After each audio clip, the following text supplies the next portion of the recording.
Oh, what bad? Oh my god. Oh, me for sure. That's Re- crazy. Repeat. Shout out to our GO members: Jeremiah, Mr. ID, WC, Avion Plumber, Dorian Clayton, and Alejandro Rodriguez. Dang, that's a lot of names we got up there. Shout out to y'all, bro. Shout out to y'all. But Jalen, you can carry on with what you was just you saying. can carry on what you were just Wait, saying carry about on. AK-47. I'm just telling y'all, man. ANDREI KIRILENKO is a better defender than Tim Duncan and Kevin Garnett. He's a guy in terms of 6'9", length of 7'3" wingspan. You know, when you talk about a guy defensive versatility, now we say guys, can guard, the 1 through 5.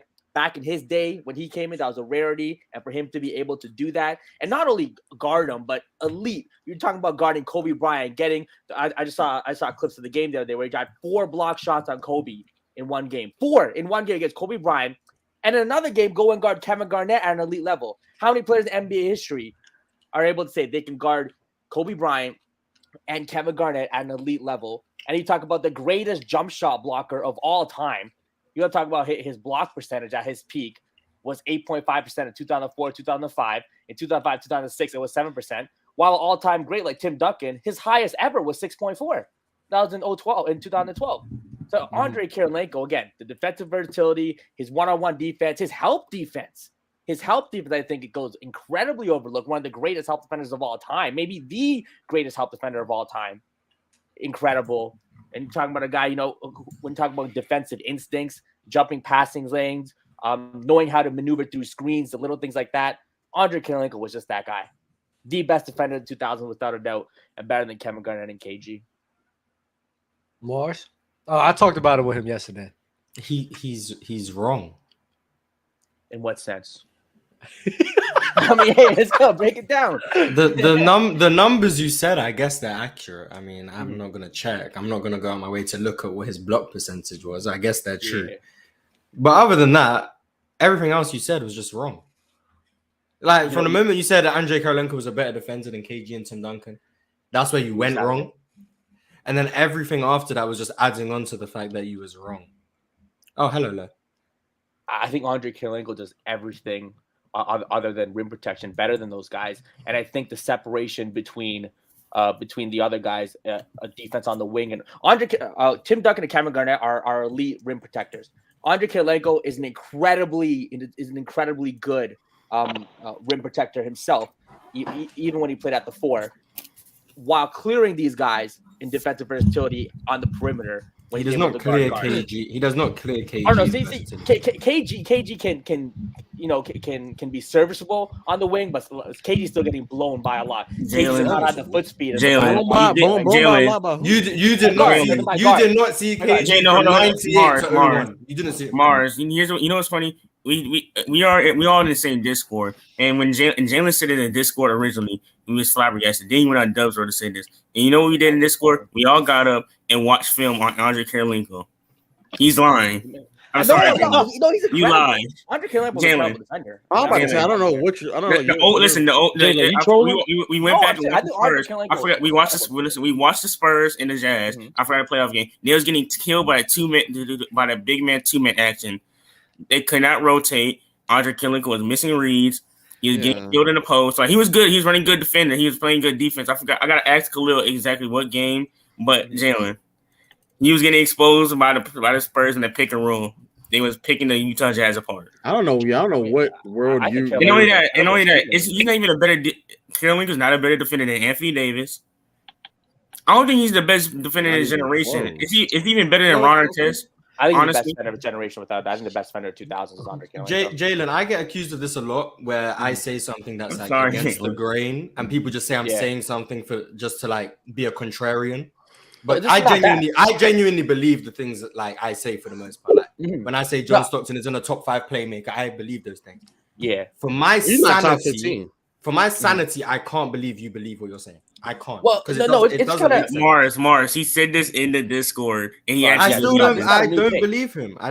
So this I guess it came out starting from this. First, I think there's just a whole video on people are debating defenders and all that. I'm just like, so why do I think guys like Tim Duncan, KG, Hakeem, you see off the names are all-time great defenders, and Hakeem I understand, I fully understand, but especially let's say with Tim Duncan, I understand him being again incredible rim protector. But I've seen him one-on-one defense him get cooked by a lot of NBA guys, which happens. Every great defender gets cooked. I'm not saying that doesn't happen. Such as who? Who did you see him get cooked by? Chris Webber's giving it 25 pieces. Shaq's giving him some 25 pieces in good efficiency. Big man in that era. No one guarded Shaq better than Tim Duncan. Okay, that's another thing. Tim Duncan guarded Shaq, you could say well for sure, but Shaq was still getting his. This whole idea that he was shutting down Shaq is not a thing. Nobody ever. That's not what he said. I said he guarded him better than everyone else. You want to say any, especially in that stretch in his peak, Tim Duncan was by far the best option to defend Shaq, and it wasn't even close. I might go Yao Ming. I'm gonna go Yao Ming was giving Shaq. All right, I gotta go. I have to go. I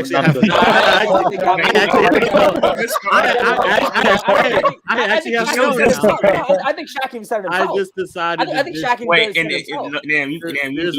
That one regular season game where Yao Ming dropped. No, I think Shaq even said it himself. That Yao Ming. No, Jalen. Honestly, real question. Yeah. What is? I must have missed it. What does he do better defensively than KG? ANDREI KIRILENKO? He's more versatile. Yeah, he's more versatile than KG. He's not though. I think better. I actually think he's a better help defender than KG.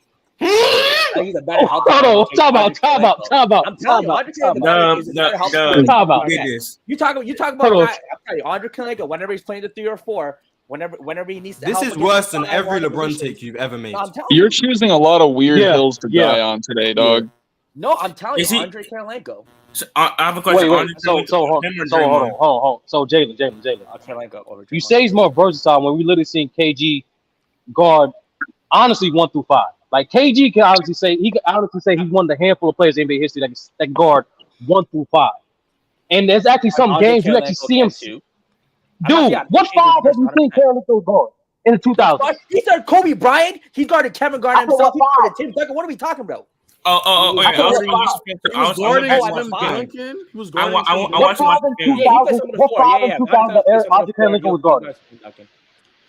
watched in 2004, he guarded Tim Duncan. Let me see this. Who's a power forward? But Jalen, once again, what 5 in the 2000s did ANDREI KIRILENKO guarded? And he did. Well, Jalen, we watched the film. We rewatched it. I don't know if we missaw it or misremember, but he didn't. He guarded him in spurts, but he wasn't guarding. That's what I'm saying. Yeah, but you know, ANDREI KIRILENKO was playing. It was and the stat I read in 2003, 2004, it was like 45% at the 3 and the 50. Or you know what's nasty? 55% at the 3. Hold on, real quick. Jalen, once again, bro. What 5 did ANDREI KIRILENKO guard in the 2000s? Tim Duncan was a 4. You keep bringing up Tim Duncan was a 4. Who was a 5 that ANDREI KIRILENKO was guarding? Who would play some 5 occasionally? Chris Webber was a 4. I'm trying to think. No, he was definitely he was guarding a lot of the other team's best players, but at the 5, he wasn't really guarding Shaq like that. He was help defending on Shaq and would definitely block a lot of Shaq shot or alter Shaq shot through his help defense. What the hell? At the 5. Well, let me see at the 5. He didn't. I don't think he did. I say he did at the 5. I would say his help defense for centers or against centers was incredible when he was at the 4. Oh man. So we'll say that. While we're super chat, CBA PG 112 Ben made pay reduced more for games. Sad. Ben Simmons. I also think ANDREI KIRILENKO being the best jump shot blocker of all time. Bro, what are you reading, Dub? What the hell is this? I don't even know. What is this? On the collective bargaining agreement, page 112, he's saying Ben Simmons made players get their pay reduced more when they sit out games. Okay, thank you, Mars. Thank you. You're welcome. I'm not gonna lie, Mars. You good at translating like bad super chats. You're welcome. Bro, I didn't know what. But impressive to get that from that is impressive. Thoughts on Jaden Hardy? I think he was a legit all-star potential. He has legit all-star potential. Is he still in Dallas? Yep. Mm-hmm. He has Cam Thomas potential. I think he'll be better than Cam. Yeah, he'll be better than Cam, but that's his moment. That's what he'll be. But Jalen, listen, this man, he was talking about Kobe was blocking. He was blocking all the Kobe shots. He literally blocked Kobe shot 1 time. He said it was 4 times in a game. Hold on, let me bring up that game. I'm fine with talking about how like Tim Duncan may be a bit overrated defender, but other than KG thing is close. I saw AK7. Dub, you don't got to do this, bro. You do not. Do you think Tim Duncan was? All right, y'all ask me this. Besides Shaq, who did Tim Duncan lock up? But that's not how defense. He never locked up. No. Besides Shaq. Hey, besides LeBron, who did you have to really like? Like, what are we saying right now? Dub. You just said besides the biggest comp. No, watch this. Because besides a guy that Shaq is the comp. I'm about to tell you, damn. Besides the guy that sit here like matchup wise, where it could benefit Tim Duncan's game, when he's facing guys that gotta take him out on the perimeter like that, like a Dirk, like a Mari, like I think Weber. Like, bro, he wasn't able to stop those guys like that. Amari was taking him on the perimeter? What? Nah, just guys who's not as like one-dimensional as Shaq. It's really what I'm Amari's not. What the fuck? He gave him 30 seconds. That was the plan. If you imbeciles ever watched it or knew what was going on at the time. The plan was to not allow anybody else to score, and the plan was to allow Stoudemire to do what he wanted to do. That was the plan. What about Dirk? Oh, he didn't defend Dirk. Most bigs at the time didn't defend Dirk. They just defended Dirk. No. In the 2000s, they put a lot of small forwards. 06, I vividly remember Bruce Bowen. They put Bruce Bowen. Yeah, a lot of small forwards in 2000s. Because Dirk played like a wing. He was just very big. He played like a wing. Even in the late 2000s, Duncan never got a Dirk? Oh, well, in the late 2000s. The late 2000s. When did Dallas play San Antonio? But Dub, Tim Duncan was anchoring all-time great or great defenses, and you know that like just because you don't lock someone, that's not how it works. So like you're kind of going based off your own kind of like belief, Loki. I don't know. I don't rank players off of team success. Yeah, the whole team defense thing. He's the reason why that team defense is good, though. It's not even a team success team. You can tell he's anchoring like Draymond, like the Draymond thing. We can tell Draymond's value on defense is elite because how he impacts his help defense, where he helps elevate the defense. It helps like Steph Curry and all that. And even though we never seen Draymond lock someone up before, but we could still acknowledge he's one of the greatest. That's why in my list he's not as great of a defender as you guys will hold him to. So that's like his on-ball defense is slept on. I think Tim Duncan's one-on-one defense. No, I'm talking about Draymond. I'm talking about Draymond. And plus, like, even though Tim Duncan's probably not the strongest perimeter defender, he's one of the all-time great rim protectors of all time. So not bigs for Draymond. Not like a 5. You said he's a bit overrated. He's solid 2 through 4. Job, you're only saying he's overrated so that you can say Kobe's better than him. I see. Oh, whoa! Who said that? Motives. That's not what I said, man. Motives. He's a bit overrated. He's a bit. You want to talk about overrated defense? That's Kobe's the guy. No, let's not do that. But hey, I think Kobe has the most undeserved first team. When he turned his brain off, here we go. Here comes the Kobe hate. Oh my! The Kobe hate. No, it's not the Kobe. I just don't. No, it is. First team as usual. Real time. You think Kobe deserves all those first team All-NBA clutches? Do you really? My bad. I did not mean this time. No, Jalen, it's fine. Whatever opinion that you have, it's fine. I'm just saying. Do you think Kobe? I'm trying to figure out what game or series are you referencing, Jalen, where you think Kirilenko is better defending than Garnett? What did you watch that made you think like these are things? What's his signature moment? His signature. No, Mars is trolling. I'm asking you a very serious question. What were you watching that made you come to the conclusion that Kirilenko is a better defender than Garnett? 1 through 4. And Duncan. I think at first it was just a thing. I was thinking about why I have Duncan, all these guys, as such high defenders that I was like maybe just group thing. And I just thought back. I was like, wait, Andre Kirilenko, great defender. Then look back, looked at some clips on YouTube, looked at some numbers, like, hold on, wait. I'll ask you again. What games did you watch that made you come to this conclusion? So it was the Utah Jazz versus the Lakers, where he was playing against Kobe Bryant, where he had those four block shots in one game against Kobe Bryant. Was making him work, staying in front of him, incredible. And then another game is that a regular season game or that's a playoff game? I believe regular season game. Okay. And then against the Minnesota Timberwolves against Kevin Garnett, we're getting the same thing. Multiple block shots against Kevin Garnett, staying in front of him, and seeing a guy being able to guard Kobe Bryant and Kevin Garnett two of the best players of their generation at the level Andrei Kirilenko did. I just kind of. So did you ever see him defend like D Wade's or LeBron James or Tim Duncan's or like, because these are arguments that you're having that he's guarding like multiple positions. Tim Duncan, I've seen. I haven't seen as much as I saw with the Kobe and Garnett one. Tim Duncan, did I see him guard him? Yes. You was gonna find that bad Kobe game. You was. And also, real talk. There's way more footage of Kobe torching him, especially when they were in playoff series, and he looked like a fool. And also, Jalen, when you say he has a 30-point quarter, Jalen, when you say he was guarding, I remember you said he was guarding Shaq. One, he was playing help side defense on Shaq. The help defense on Shaq. Sorry, it was the help defense. And guess what? It was Phoenix Sun Shaq, by the way, y'all. Phoenix Sun Shaq. He also played against Lakers. Wait, what? No, hold on. It was also Phoenix Sun Shaq. Shaq. No. There was a Sun Shaq, but it was also he also had incredible help defense on Lakers Shaq in 2003, 2004. It's not looking good. It's not looking good for you, bro. It's not looking good for you, bro. Because that's the game. It was 06. We usually troll after an hour. Here's the reason why it's the Sun Shaq. Because that's when he had the 3 blocks on Shaq. It was a Phoenix Sun Shaq. That's when he had the most blocks on Shaq. Oh my God, against the Lakers Shaq. It was also against Lakers Shaq. It's not just Phoenix Sun Shaq. It was against Lakers Shaq too. Jalen. I already watched. I'm gonna rewatch that game, see if it was Lakers Shaq, but I'm pretty sure it was the Sun Shaq. I ain't gonna hold you, Jalen, because what I remember of Kirilenko attempting to defend Kobe, he looks like a fool. I'm gonna be honest with you. Kobe was. There was a playoff series.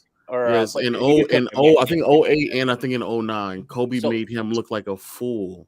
No, that is true. Jalen, hold on. No, I'm saying I don't even think his peak. That much Kirilenko's peak defensively. Because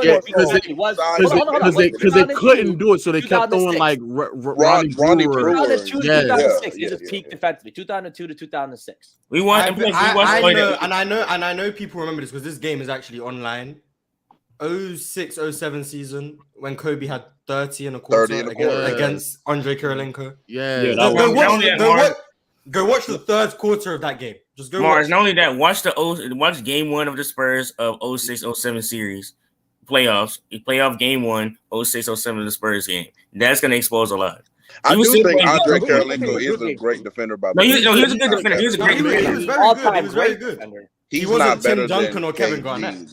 Well, Jalen, you know there's levels. He's a great defender. It's for his era, but Tim Duncan and KG, come on now. I really don't. I don't think most people realize like kind of how crazy KG is in particular. Like, especially if you're one that values like switchability and versatility. Bro, KG was staying in front of guards. Like, I don't think KG's about more. And that KG didn't have like defensive help with him in the Timberwolves, so he didn't have like a lot of great defenders. Neither did Andrei Kirilenko. Andrei Kirilenko was the plus defender on the Utah Jazz, and that was just pure bad, offensively and defensively. What? If you talking about there in the early 2000s, yeah, sure. But by the time we got the mid 2000s, late 2000s, hell no. 2000s it changed. But he's saying that's not his defensive peak anymore. That's what he's saying. Yeah, no, defensive peak said from 2002 to about 2006. So how are you making this argument? Because that's what I'm trying to figure. Because like some of these years that Kirilenko, the year that he led the league in blocks, if I'm not mistaken, he only played half the season. It's not like he played 40-some games. Yeah, he played 40-some games. Even the next season where he averaged like 3 blocks, he also only played like 60-some games. So, and not to say that it diminishes what he's doing on that from a game-to-game basis, but like he could have like a great 20-game stretch, and then that could inflate a 40-game sample size for him, and like that's not potentially the most accurate depiction from him. And also, one of those seasons he's not even starting. So that's what I'm trying to figure out. I mean, that's Jerry Showpod. He should have been starting. I get that, but if you're going off of a 4-year sample size, one of which he's not starting, the other when he only played basically half the season, like is this even a large enough sample size to make the arguments that you're making right now? I mean, if you want to make the case that Kevin Garnett and Tim Duncan did it for a longer period of time, I think that's fine. But I think KG, I mean, in Andrei Kirilenko in those years, let me see, 69, 78, 80 games, 80, 150, 158. 72, 28. So it's still about like 270 game sample size, 280 game sample size over those 4 years. I think that's a pretty decent sample size. What do you do in the postseason? Everybody else. Not only that, he said like Jalen even went against his LeBron, and he said AK-47 is a better defender than peak LeBron. I think, yeah. If he says he's better than KG, like I'm saying, of course, he's better than prerequisite. Like, but no, I'm not gonna lie, Jalen. You think he's a top 5 defender of all time? He said only Akeem Olajuwon. What's your list? Like, what is your list? I don't have a list. I don't have a list. It would be Hakeem and then like Andre Kirilenko. That's what I'm saying. I think it's Hakeem and Andre Kirilenko. Man, yes, he has him at 2. Yo, is Andre Kirilenko from Canada or something? I think does Andre from Canada. Hold on. He's Russian. I don't know what's going on. Scottie Pippen. I think he's a better defender than Scottie Pippen, for sure. Is he better than Ben Wallace? Wing defender too. He's better than Ben Wallace. Yes, he's better. Is he better than Kawhi Leonard? He's better than Kawhi Leonard. Yes. Dude, if he's saying he's better than KG, he's saying he's better than all those other dudes. No, that's why I think to myself. I'm like, if I put him ahead of KG or Duncan, I have to put him above. So you have Andre Kirilenko as the second best defender of all time. Yes, incredibly underrated defender. I think he would have got more defensive player. I think he would have won multiple defensive player of the years if he was playing in today's NBA. I think in the 2000s they were just a little bit more biased towards. Low face is priceless. Game was played. You better take years off Lowe's life. During that stretch of years that you're referring to, Ron Artest won DPOY. So what are you talking about? He won it once. I think Andre Kirilenko maybe because he wasn't a big enough name, or his defensive defensive game or versatility wasn't as valued as it would have been today. It's probably because he was but Ron Artest won it though. So what are you talking about? Yeah, but Ron Artest was kind of a bigger name than Kirilenko. He was still a 20-point scorer in their season. It's just he was a bigger name. Marcus Camby won the Defensive Player of the Year. Hey, okay, hold on. But I'm saying no. So throughout the 2000s, it was mostly big men, mostly centers that won Defensive Player of the Year. Correct? I want to say 8 out of the 10 years. No, probably so. But yeah, probably that's so. Most eras, but yeah. I mean, that's most there. I guess that's true. It's most theirs. I just think his defense. Ron Artest was not a 20-point scorer. He was not a 20-point scorer. Jalen. I think he averaged 24 to one season where he played 7 games and then got 20. But he wasn't a 20-point scorer when he won it. In the years leading up to when he won it, he was barely even a 15-point scorer. Matter of fact, he only averaged 15 one time before the year. Yeah, I was thinking about the Indiana year. Yeah, when he had a great start with Indiana when it was Indiana. Yeah, you mean Indiana week and a half? Indiana week and a half. Yeah, that's where I got 20 from. My bag. That's where I got the 25. I know he averaged like 20 something. So how was he a big name? The only year he was an all-star was also the year he won DPOY. So how was that a big name? Well, I think Ron Artest was more of a bigger name within the NBA because of his reputation. I think what reputation? What reputation? A violent reputation. In 04? No, I mean, just being kind of a technical foul merchant, his persona. And don't get me, he was a great defender. I don't think he was a better defender than Andre Kirilenko. He was drafted in '99. He only it was 3 years before 04. Isn't that the same year that Andre Kirilenko was drafted? I don't know. I was gonna say Ron Artest had a bigger persona in the NBA than Andre Kirilenko. How? What are you saying?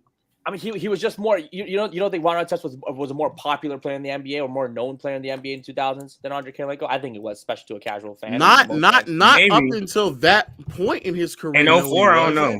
I'm about to say up to 04. Okay. 04 is probably what got him put on the Yes. That probably put him on that. 04 is what. But before then, why would anybody have known of Ron Artest? Wasn't AK popular? Wasn't AK popular in that time too? Neither one of them really were that popular. Because 04 is the year where they had that series against Detroit. That was a. And then obviously he was. Nobody knew about. Nobody was screaming Ron Artest before 04. Jalen, I don't know what you're talking about. Okay, no, that's fair. That's fair. No, so if the question is, why did Ron Artest? Why was he able to win a Defensive Player of the Year and not Andre Kirilenko? I just think Andre Kirilenko got overlooked. So you think the decision was wrong? So you think it was a Marcus Smart DPOI basically? I should have been geeking. No, I think Andre Kirilenko should have won. Definitely should have made more all defensive teams. I probably should have won 1 or 2. Okay. No. How can he make more all defensive teams? Because if he makes more, you're now extending. We hear you. What his prime is? You're extending his defensive peak beyond 2006. So when you say he should have won more defensive player, all defensive teams, what do you mean by that? I think so for those 4 peak years, I think he definitely should have been kind of first team all NBA defense, and even the years where he wasn't as good as his peak, I think another 2. So I think he should have got maybe 5 to 6 all defensive first teams. So how many does he have? He has 3 or I think like 3 or 4, something like that. So he should have made it in 07 and 08 as well. Now I want to say the years. Who was the defensive teams? That's what we need to know. Yeah. Because if you're saying he should have won more, you're implying that he was a high leverage defender longer than what you were saying before, which then goes back to our original point. Yeah, so he made one all defensive team in 2006. I think he's a 4, correct? I think he should have made first. I think he should have made first team in 2004. He was second team in 2004 over who? 5. Over Duncan and Garnett. Yeah, that's Lord. Go out your rabbit ass mind, Jalen. I ain't gonna lie. Hey, bro. I'm saying 04, 05, 06. Stop. And then when you say he should have won more, how far are you extending it? 02, 03, 04, 05, 06. Those 5 years. He should have made it over who? So basically over Peak Duncan, Peak Garnett. He should have made it in 03 when he came off the bench. 02, he barely a starter. Alex Caruso, 26 minutes a game, 27 minutes a game. But he was a starter at least. 37, 32. Yeah, those 5 years. Only for the end of the season. So he should make it over Duncan and Garnett as a bench player. I think his defensive impact even. What year are we talking about right now? He's talking about 03. He should make it the over. peak of Tim Duncan's defense and damn near the peak of KG's defense. And I understand that was an all-time great. He's saying coming off the bench, ANDREI KIRILENKO was a better defender than peak Duncan. KIRILENKO also played the 3. Hold on. KIRILENKO also played the 3. Yeah, but it was just 2 forward positions. It's forwards though. You're saying coming off the bench, he's a better defender than peak Duncan. That's what you're saying. I think he's a better defender than Pete Duncan. Coming off the bench. You're saying coming off the bench. In 27 minutes a game, he's a better defender than Duncan playing 32, 33 minutes a game. You can always walk 38, 40 minutes. He's playing like 10 more minutes than he is. Yo, I got to go to Canada to get some of that. Canada got the best weed ever. Stop getting trolled. This is what free healthcare gets you. I got some. Maybe I value defensive versatility more than most. I got trolled at that time. That doesn't apply to KG.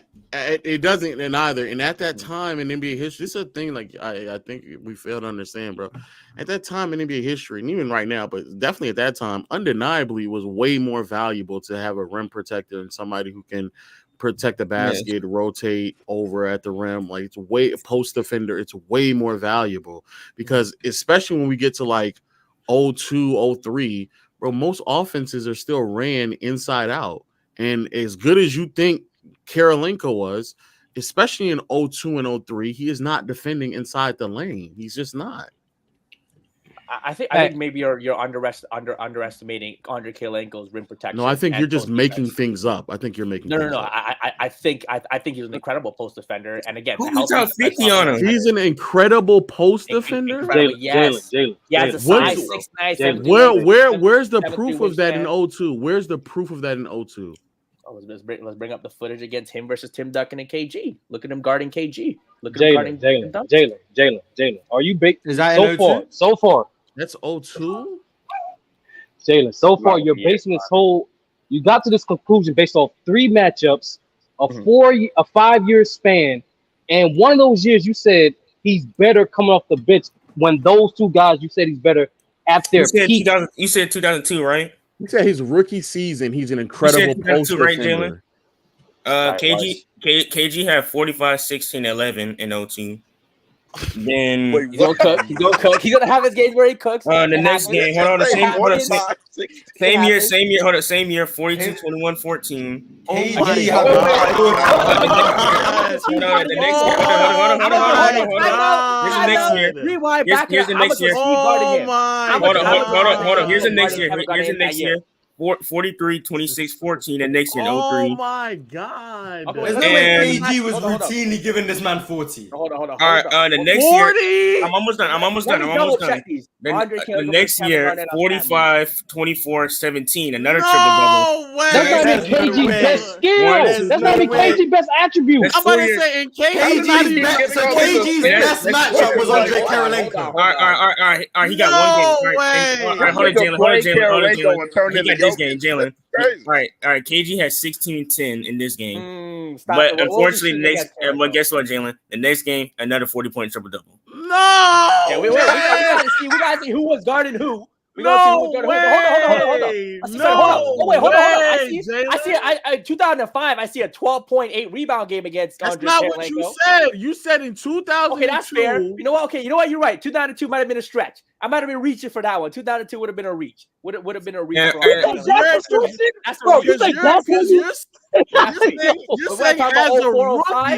You're saying as a rookie. I'm gonna hold that out. That's a reach.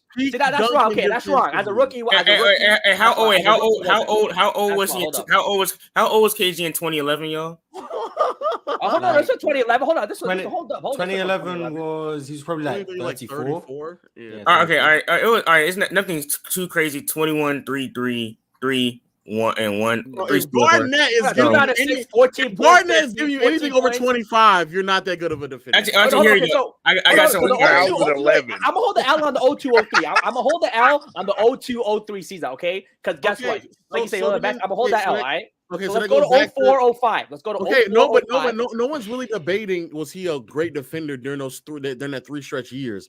My argument was if you believe that he should have won more, that means that, like I stated before, you would have to be extending his defensive impact at a high level beyond the 06 season. And I looked up Kobe. It's even worse. 08.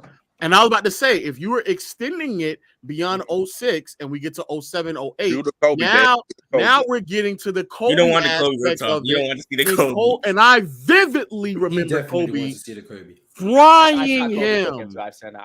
Kobe was frying him. I saw that when Kobe was cooking him too. I'm doing the math, so I'm just gonna do the math. I'm not gonna name all the stats. Kobe basically averaged like 35 on him based off these games. Okay, no, I'm getting 2003 to 2007. 2003 to 2007. All right, 2003. 2007. We'll do that. 2003, he had a 40. All right, 25. Again, 25 and 14. How much you shoot? What did he shoot? What did he shoot? He shot 50 from the. Now you want to ask what he shoot? That's cool. He shot 50 from the field. Okay. Oh my God. Oh my goodness, Kobe. 42. I'm confused. He's Kobe Bryant. He's Kobe Bryant. He's going. He had 40. All right. Back-to-back years. But Shane Battier had more impact on Kobe than ANDREI Kirilenko. No. Shane Battier could not guard Kobe Bryant like ANDREI Kirilenko. No. Shane Battier. That's the crazy part. I'm sure Shane Battier didn't give up 30 and a quarter. Yeah, exactly. I'm 100% certain. Kobe had 50. Had 50. All on Kirilenko. All on 52. That's the game where he had 30 in the third quarter. Hold on, 52 points. And guess what? On 73% shooting, 66 from the 3. Kobe had an all-time game. That's an all-time game. He had an all-time game. It happens. Where these games he shut him down? He was plus. Kobe was plus 22. They won that game. Jalen, can you give us Jalen? Can you give us a game we shut any of these players down? Because you said that earlier. Figure out where's this game coming from that you're making the assessment? Yeah. No, I want to bring up. Which game were you watching? His worst game was in 02. It was in 02 on December 4th when he had 17. That's his worst game. Kobe's worst game. I just don't understand. I want to see what game it is. No, it's particularly this 4-block game. I can't find the date for that. The chat is saying that the KG stats were fake. Okay, let me go. Let me double check. We're gonna need a fact check. No way! If Dev was capping, he has to get off the panel. If Dev was capping, he has to get. No, listen. It's in 2003. I looked at right here. It's in 2003. If Dev was capping, if he's capping, he got minutes. If Dev was capping, he has to be out. If I was capping, I'll get off the. If I was capping, my fault because I looked it up. KG stats versus ANDREI Kirilenko, and went by year. Stat me. In February 26, 2003, 24 points, 7 assists, 17 rebounds on 58% shooting from the field. And this is against Utah. In February 17, 2003, 34, 6, and 10 I said that too. On 59% shooting from the field. And January 4th, 2003, 26, 14, and 4, 50% from the field. Yeah, I said that too. And the worst game he had in the 2002-2003 season was 21, 13, and 4.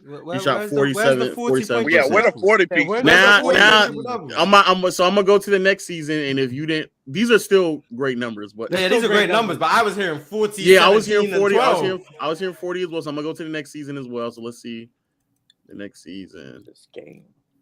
Let me see. I'm glad we're double checking this because I was like, "Dang, KG just doing him." Yeah, I'm not gonna lie. If I was KG at 42, 17, I don't remember that many KG. Yeah, I ain't gonna lie. What's crazy is Dev could have just said those numbers and it still would have been. If I capped about the 40-point game, how about this? If I capped about the 40-point game, if I misread it, then you kick me out the panel. I might have misread it. 01-02 season against Utah, there is no 40-point games. So you gotta go. You gotta go. Damn, the worst one was a 16-point game. The other one is a 26-point game where he shot 61% from the field. 40. The other one is a 19-point game where he shot 56% from the field. The other one is another 24-point game. This is the most turnovers I've seen as well in all these games. Most of these games only had like 1 or 2 turnovers. This game has 6 turnovers and 43% from the field. Let me see the 16-point game. Kirilenko played 26 minutes, so he was active. I don't know how many minutes, but Karl Malone is still playing basketball. I highly doubt that Kirilenko was spending that much time on KG during that series anyway. During that year. I'm sorry. 03. Wait, I want to say this real quick. In 03, when Karl Malone on the team anymore? In 03, yeah. His last year was 03. Still on the team. Yeah, so I don't know when do you think that? I'm kind of confused. So when do you think that they were even defending when he was his defensive assignment instead of Karl Malone? That's what I'm trying to figure out. Yeah, I'm trying to find the game that I saw the clip stuff. I'm trying to honestly, the exact date of the game where the clip was. 2006. I don't think you watched his game, Jalen. Okay, so one thing I would like to point out, y'all just like, even though y'all were like actually going with his argument, I'm sorry, bro. This man Jalen literally has been lying the entire time, even from 02. Is the greatest thing that Andrei Kirilenko did was play weak side defense. If you watch all his games, he routinely on average never actually sat there and guarded the best player on the team. That's a lie. That's a lie. Not a lie. He guarded Kobe Bryant. He guarded Kevin Garnett. He guarded Tim Duncan. When the big three was up there, He guarded Tim Duncan. He guarded Tim Duncan. When the big three was out on the court. No, I'm about to eat this right now. Andrei Kirilenko guarded Tim Duncan. You go on YouTube and find that. No, stop. 100%. You want to put on YouTube? On the 06-07 season in the playoffs against the Spurs, when the big three was on the court, he sat on the other side of the court next to Robert Horry instead of guarding one of the best players on the team, and then routinely let them run the same pick and roll. No, it was the entire game. It was the entire game. It was the entire game. No, it was the entire game. It was the entire game. Was the primary defender for other teams' best players.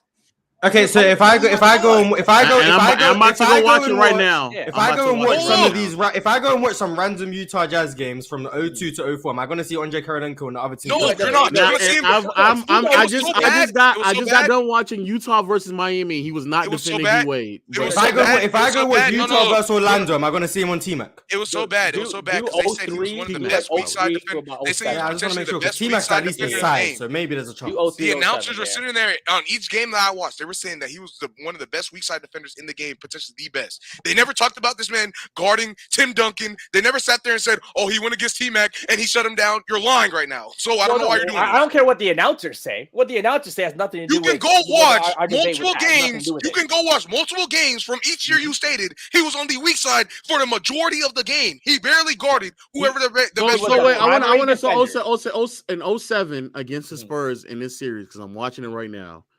Who are you saying he defended, Jalen?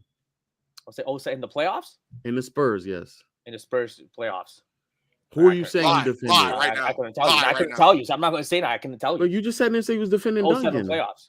You say he's defending Duncan. I've seen he's guarded Tim Duncan, he's guarding Kevin Garnett, he's guarding Kobe Bryant, he's guarding the best player on the team. If he's guarding Duncan, then tell me he's not guarding Duncan. In that particular playoff series, I don't know if it was him, whether it was Carlos Boozer. Okay, what series? So in the conference finals, they weren't trusted to guard Duncan. I'm about to say. So what series are you referring to where he was guarding Duncan? What series? Okay, no, I'm not saying an individual series. What I was saying was I was seeing clips on YouTube. Okay, that's what it was. Clips. Okay, hold on. What are we talking about? We're not. Steph's guarding LeBron James. No one's remembering full-on games from 2007, 6, or 5. I didn't ask you to remember. That's why I asked you. What did you watch? What did you watch? I could say based on clips that Steph was guarded LeBron. Jalen, you would have had an argument if you were just sitting here talking about how this man, AK, could come over and help the person that got blown by and get a block or something like that, because he did that multiple times. I think he's the best in a lot of games. But what he did, ever. no, because you're lying still. You think he's better than Draymond? He's a better JJ,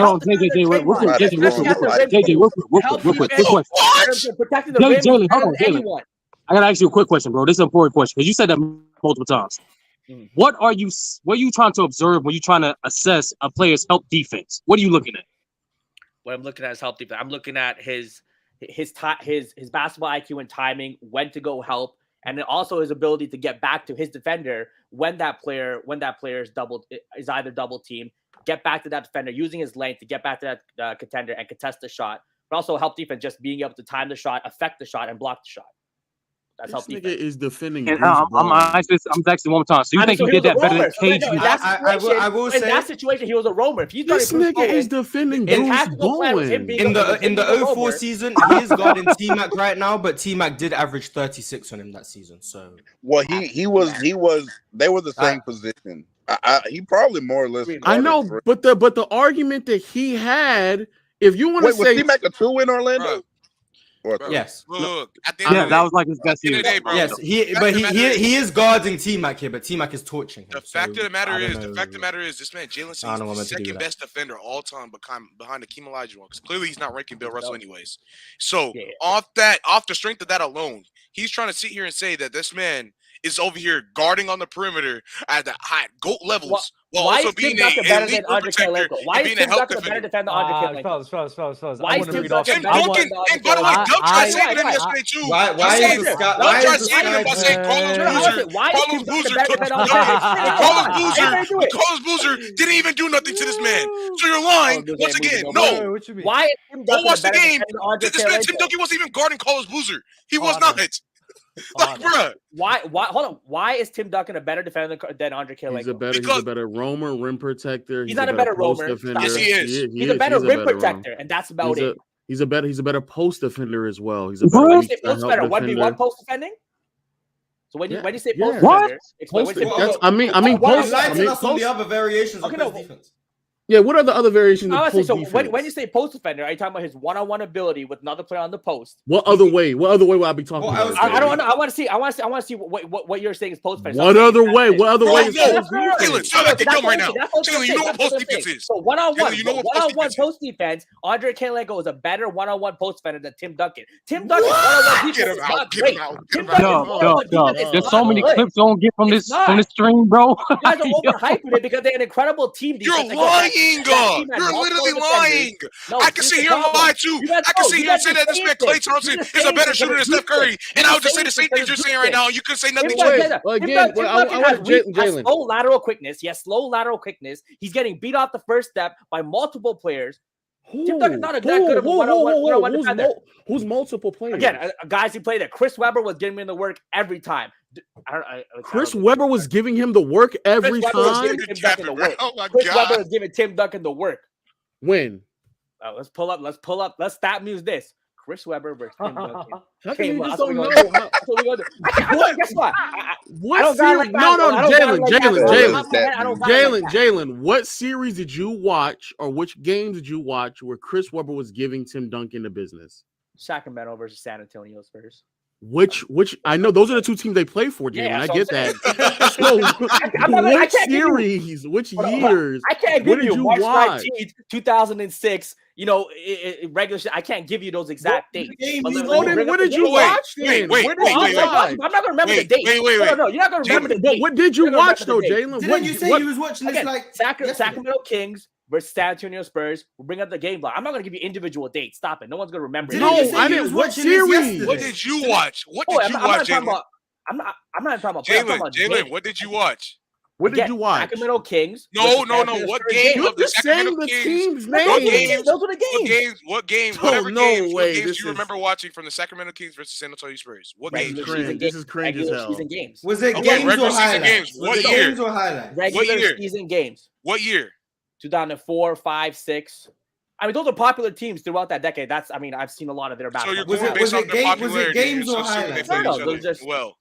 Was it games or highlights? Some games, some highlights. Without in terms of games, maybe I'd say maybe 5 to 8 games. I probably would have seen it there. It's 5 to 8, and the rest would have been highlights. All right. Yeah, I might see more games than that. Let's keep it real. Can I read some super chats? Yeah, please. Yeah, go ahead. Oh my god, this is so cringe. I think there's too much going out with this defense. But go ahead. Drip Bayless, does Dre and CLE and Sturdy? I'm gonna rotate the guests, but I appreciate you up here though, brother. Always pleasure seeing you, my guy. Oh, okay. Does Dre and CLE make them a fave? Why'd you say it's Cleveland though? Oh, Cleveland. Jesus Christ. Oh my god. No, it doesn't make them a favorite. No. Why send money? Top 5 playoff player performances. I guess in regular season on ANDREI KIRILENKO. Playoff performances. Yeah, apparently so. If KIRILENKO is the second best defender of all time, we ain't gonna do that. Hey, I mean, if you had 30 in a quarter against the second best defender ever, God. Yeah, literally. That's one of the best player performances I've by far, it has. By the way, he said Chris Webber's cooking Tim Duncan. He says he's a better perimeter defender than Dennis Rodman. I just need y'all to remember that. He might actually be. That's no top 5. But I don't think that's as bad. No, top 5 player performances though. I don't know if I agree with. Every performance that KG, Kobe, or Duncan had against KIRILENKO, those are all top 5. We'll go the Jordan 60-point game. We'll give LeBron's 45-piece against Boston. We'll give Jimmy Butler for a 50-piece, 56 against Milwaukee. That's top 5. That's up there. I think it could be. Why not? Is it? What? I just heard what Dub said. Don't 56. When you think of playoff performances, do we think of the magnitude of the situation too, right? That's a first round game. Tim Duncan quadruple double? Or almost quadruple double? No, Kobe's 49 and 10 in the against the Nuggets. Okay. Dame's 57-piece, bro. Why am I watching ANDREI KIRILENKO get cooked right now? That's crazy. It happens. Yeah, forgetting about Trae Young, 48 and 11. Hey, listen, bro. Chris Webber against the Spurs shot. Are y'all really watching? He shot 42% from the field against Tim Duncan, bro. 42%. He also has 30-10 game shooting 46%. He has a 26-13 shooting 55%. Yeah, but we're talking about the average.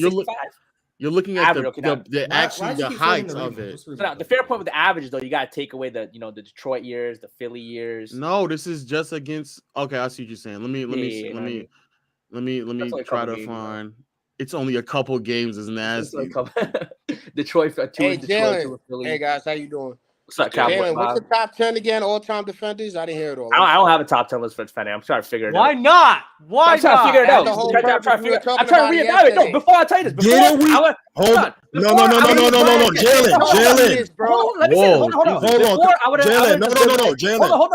Hold on. Before, I would have just been like everyone else. I would have just said Hakeem, Bill Russell, KG, Duncan, Scottie Pippen, Gary Payton. He had a whole 24 I want to really go back and think about it.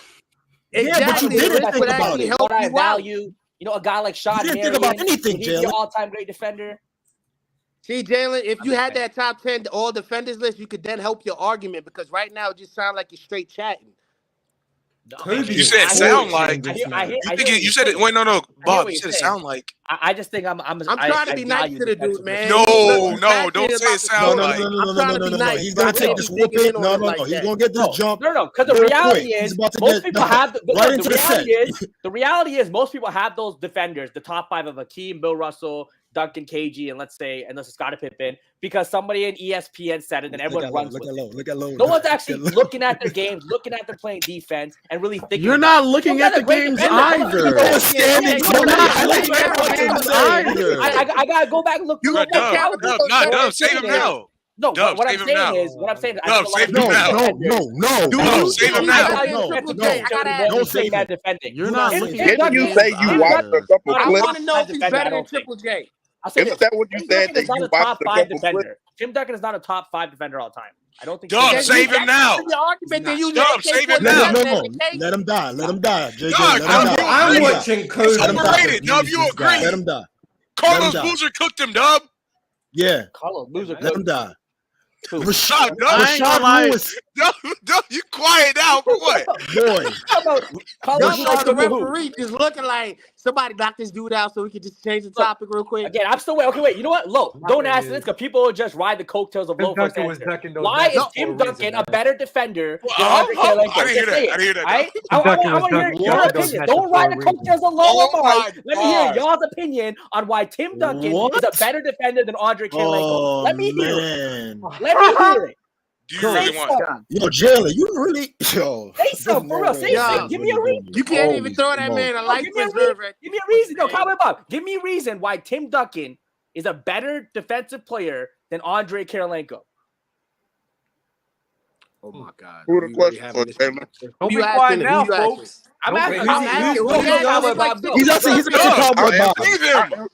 Because it's very easy. This is a very easy thing to answer. But go ahead. I want to be respectful.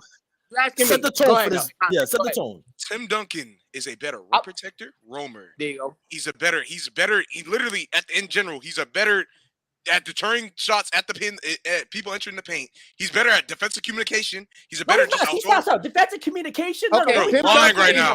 He's not the best. Rim protection, he's better. As a help defender, he's not better. As a roamer, Andre Kirilenko. No way. I'm trying to explain. The way Tim Duncan is a roamer. He's sitting in the paint defending. What are you talking about? Tim Duncan as a roamer. He's not a roamer. No, I never said he was. What are you talking about? Hold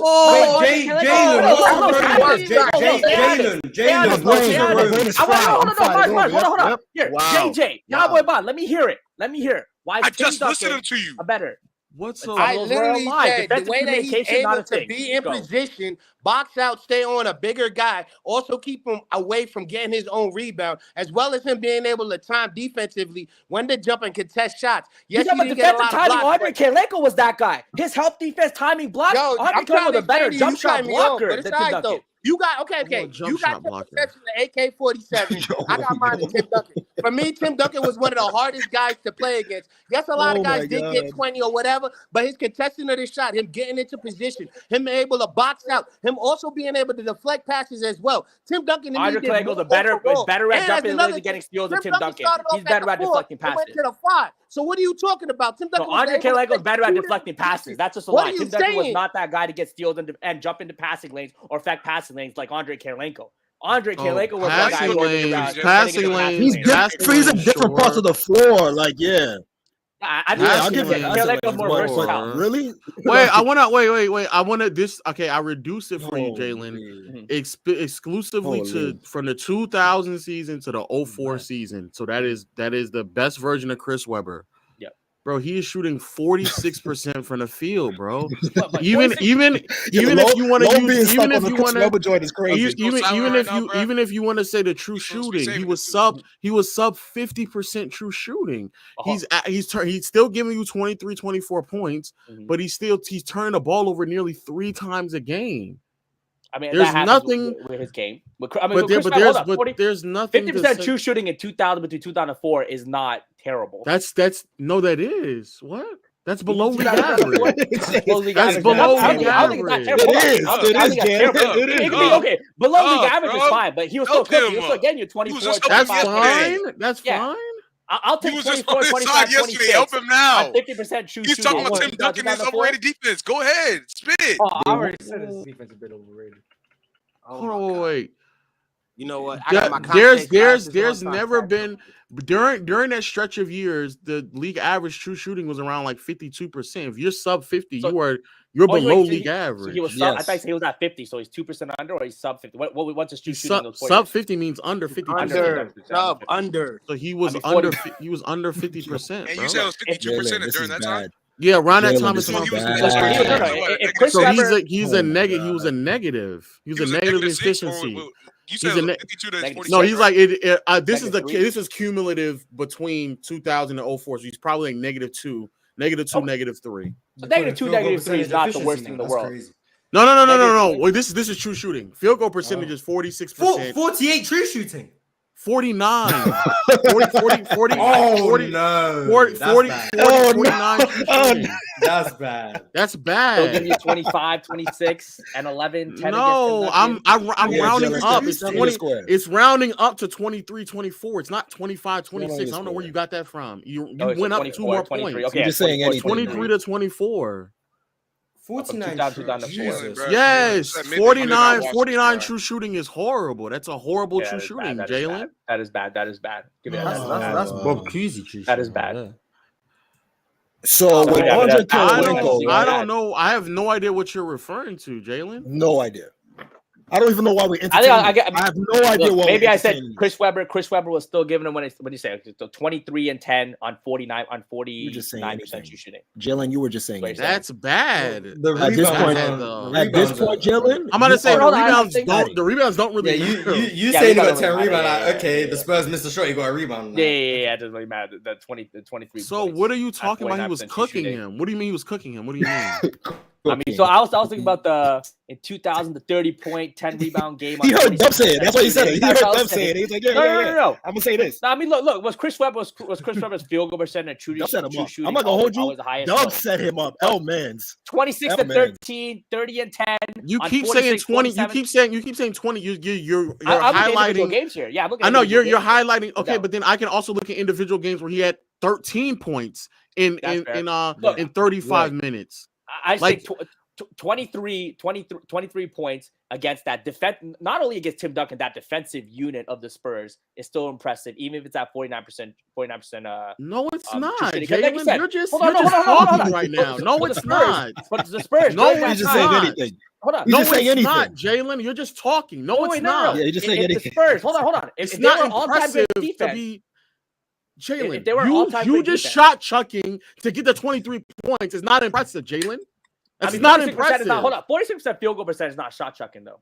I don't think that's shot chucking. 46% field goal percentage. As a power forward, especially with that type of game, getting under 55% as a power forward. You can be right. You can be right. No, that's right. Thank you. As a power forward, that's for the big man. As a big man. 49 true shooting. It doesn't matter. You know that's Allen Iverson numbers, right? You know that's Allen Iverson. I'm gonna hold that out. You're right. Bro, you got a lot of L's you can hold right now, bro. Please, I still want to know. Who was he guarding on that Spurs team? Because you still have yet to tell me. Andrei Kirilenko? Yeah. Okay, so for what he said, he was guarding a lot of Bruce Bowen. But if he was guarding Bruce Bowen, that means his job would have been to be a roamer, because we all know Bruce Bowen was not a scorer, and he would have been help defending Tim Duncan the entire series. I agree. I agree with you. I don't think anybody's denying the roaming and helping of him. Your argument is more so about versatility. Yes. And so if your argument was versatility and defending multiple positions, what you should be saying is he was defending either Tony Parker or Duncan, but he wasn't doing that. Or Ginobili, but he wasn't doing that though. And so your argument has to be sounding he's the most versatile defender. He can defend 1 through whatever. But if he's not doing that, then what is your argument? And the impact for him to be number 2. For him to be number 2, he had to do that. He had to do that at some of the highest levels ever. Yes. So against the Spurs, he was not guarding Tim Duncan. So I'm gonna give you that. Maybe I was mistaken. I don't know if this is that serious, but no. You watched. But in terms of Minnesota, I've seen clips of him guarding Kevin Garnett. 100%. I'm not going back when I watching full games over a 24-hour period. You know, that's not going to happen. No, Jalen, you can't make. Don't make it. You can't make assessments. Jalen, you can't make assessments without watching. Hold on. It's impossible. Games in the memory bank where you'll have it when you've seen them. You can think about it, but then you have to go back and watch the clips. No one is going back and watching full. Except, okay, Lowe is a different situation because this is a job he does it, okay? But everybody else who comes on the show, you guys aren't going back to 2005 watching full games. You'll have the memory bank. And then you go watch it. And then you go back to YouTube. And no, you go back to YouTube, and then you'll try to refresh your memory by watching those clips. Jalen, No, now you guys are lying. People don't come up here. The only person that does research. Context. You're not going back to 2007 watching full games. No, you're not going back. You're not going back. Jalen, you're the only person that's not doing that. No, you guys are lying. Jalen. You said context. I'll handle this right now. Context. I'll handle this right now. Context. I'll handle this right now. You have to sleep. You have to go to the gym, eat. You're telling me you're going to watch sleep, Jalen. I don't sleep. I don't take hours to sleep, Jalen. Wait. I don't go to the gym on the big boy. Jalen. I just need you to know. After yesterday, there was a multitude of people in the Discord watching a full game, if not multiple games, because I sat there and watched multiple games. You watching clips of those games? No. We watched the entire game. You weren't even there. But you might watch the quarter. You're gonna watch. We watched the full game. You're not watching a 48-minute game. We watched as game. We watched the full game from start to finish. Fast forwarding. People do that. That's one game. Okay, that's one game. That's fine. One game. We watched multiple. Jalen. There's no way you're gonna try to sit here and shit on people. Yes, for doing something. For doing something that you don't see yourself doing. Yeah, you projecting what you do. What I'm saying is, I'll go back. I might fast forward watch. We watched the entire game. Hold on. Listen.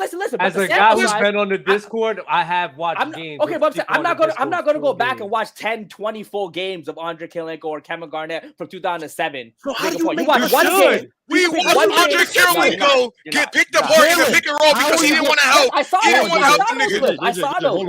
It wasn't a clip. Jalen, how are you able to make the assessment if you're not watching full games? How are you able to make the assessment? 100%. You watch the full games. 100%. I'm not saying. Okay? Man, cooking himself. You're not going back. No. You're not going back and watching multiple full games like that. You're not. No, you're not going back and watching. Jalen, if you're not either, why are you making? How are you going to tell? No. How are you going to tell us? How are you going to tell us? No. Time out. How are you going to tell us? How are you going to tell us? We didn't watch the game. How are you going to tell me I didn't watch the game? JJ, let the question breathe. Low, ask the question again. No, how are you going to tell me I didn't watch the game? No, JJ, let the question breathe real quick. If you're gonna sit here and criticize them for that, you're doing the same thing. So how are you making these assessments if you're not watching full games either? No. I'm saying I'm watching full. I'm not watching 10 to 12, 10 full games from 2007. Now that's not happening. I'm not going to go back and watch 10 full games. I might watch a game or two.